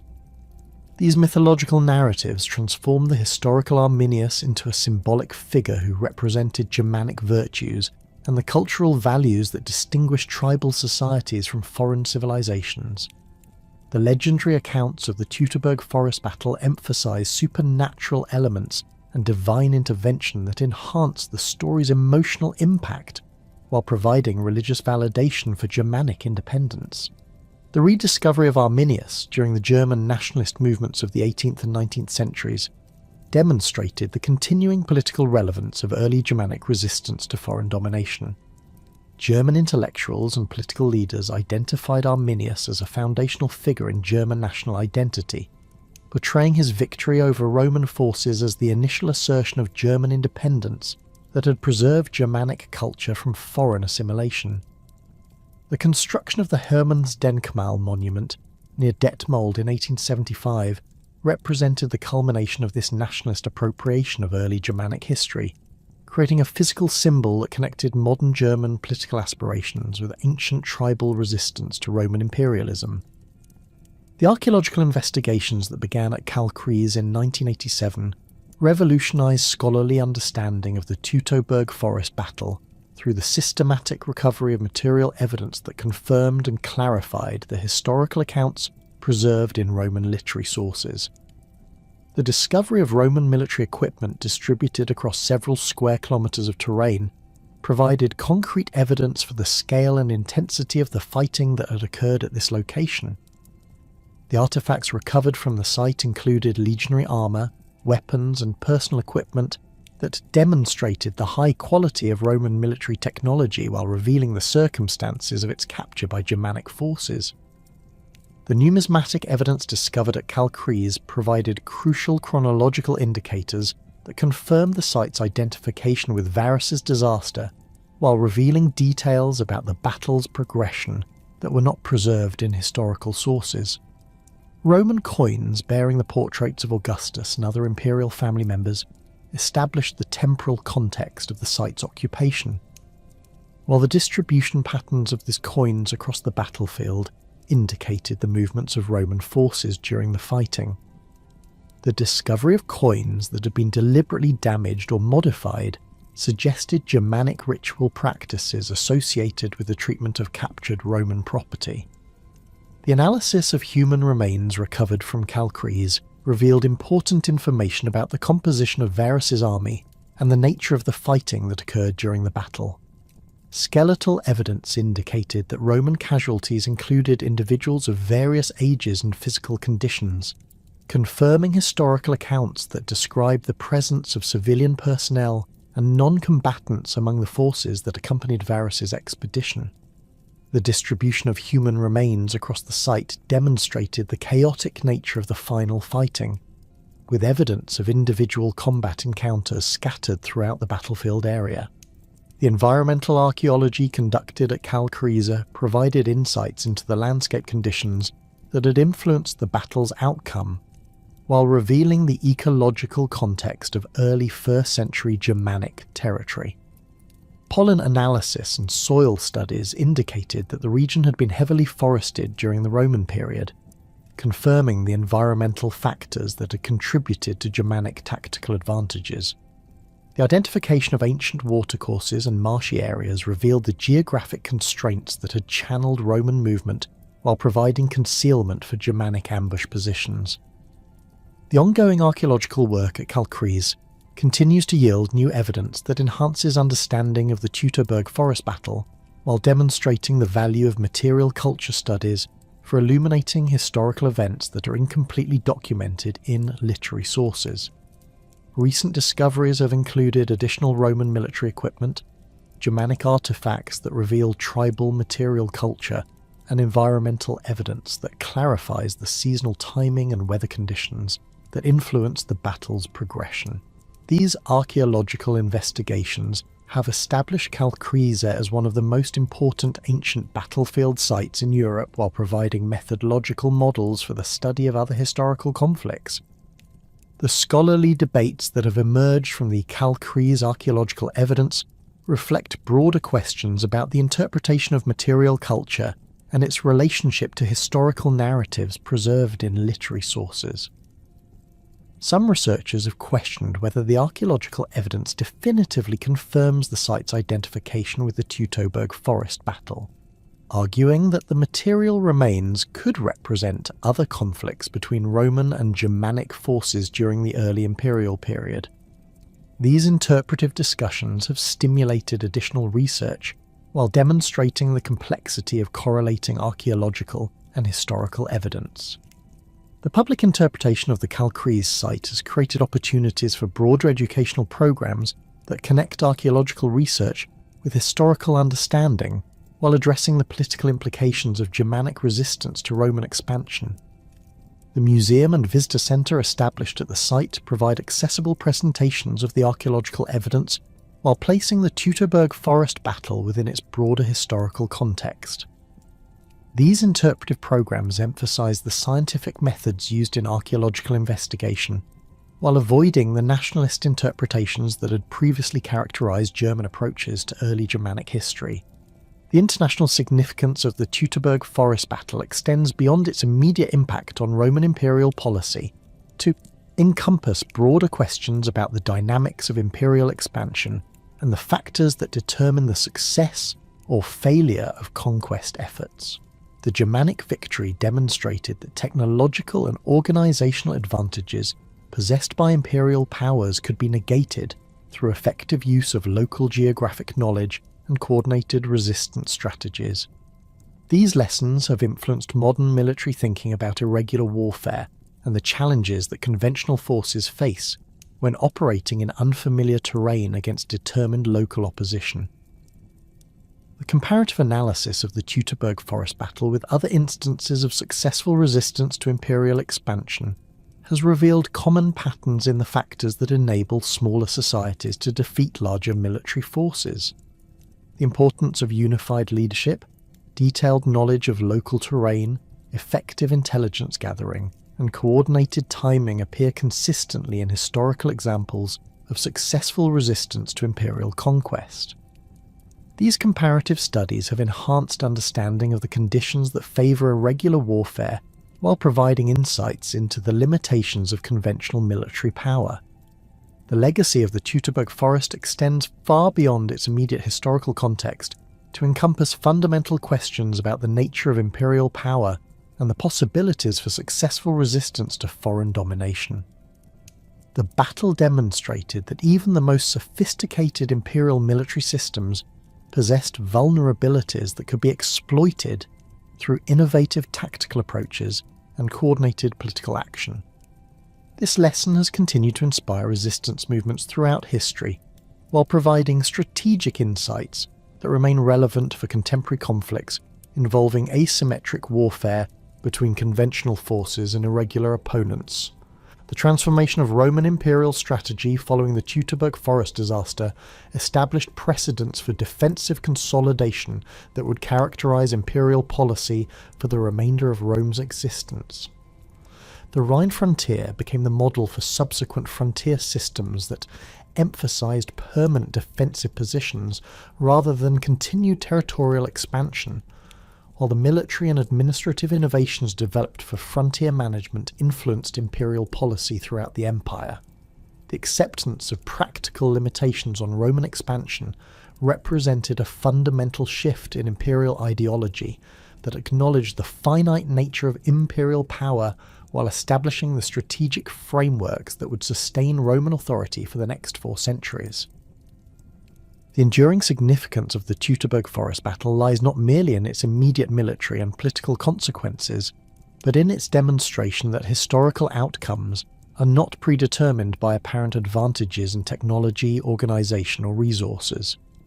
The Germanic victory revealed the continuing importance of leadership, coordination, and strategic innovation in determining the success or failure of military operations, while highlighting the advantages that local knowledge and unified resistance could provide against seemingly superior opponents. These lessons continue to resonate in contemporary strategic thinking, while providing historical perspective on the dynamics of conflict between different types of military and political organisations.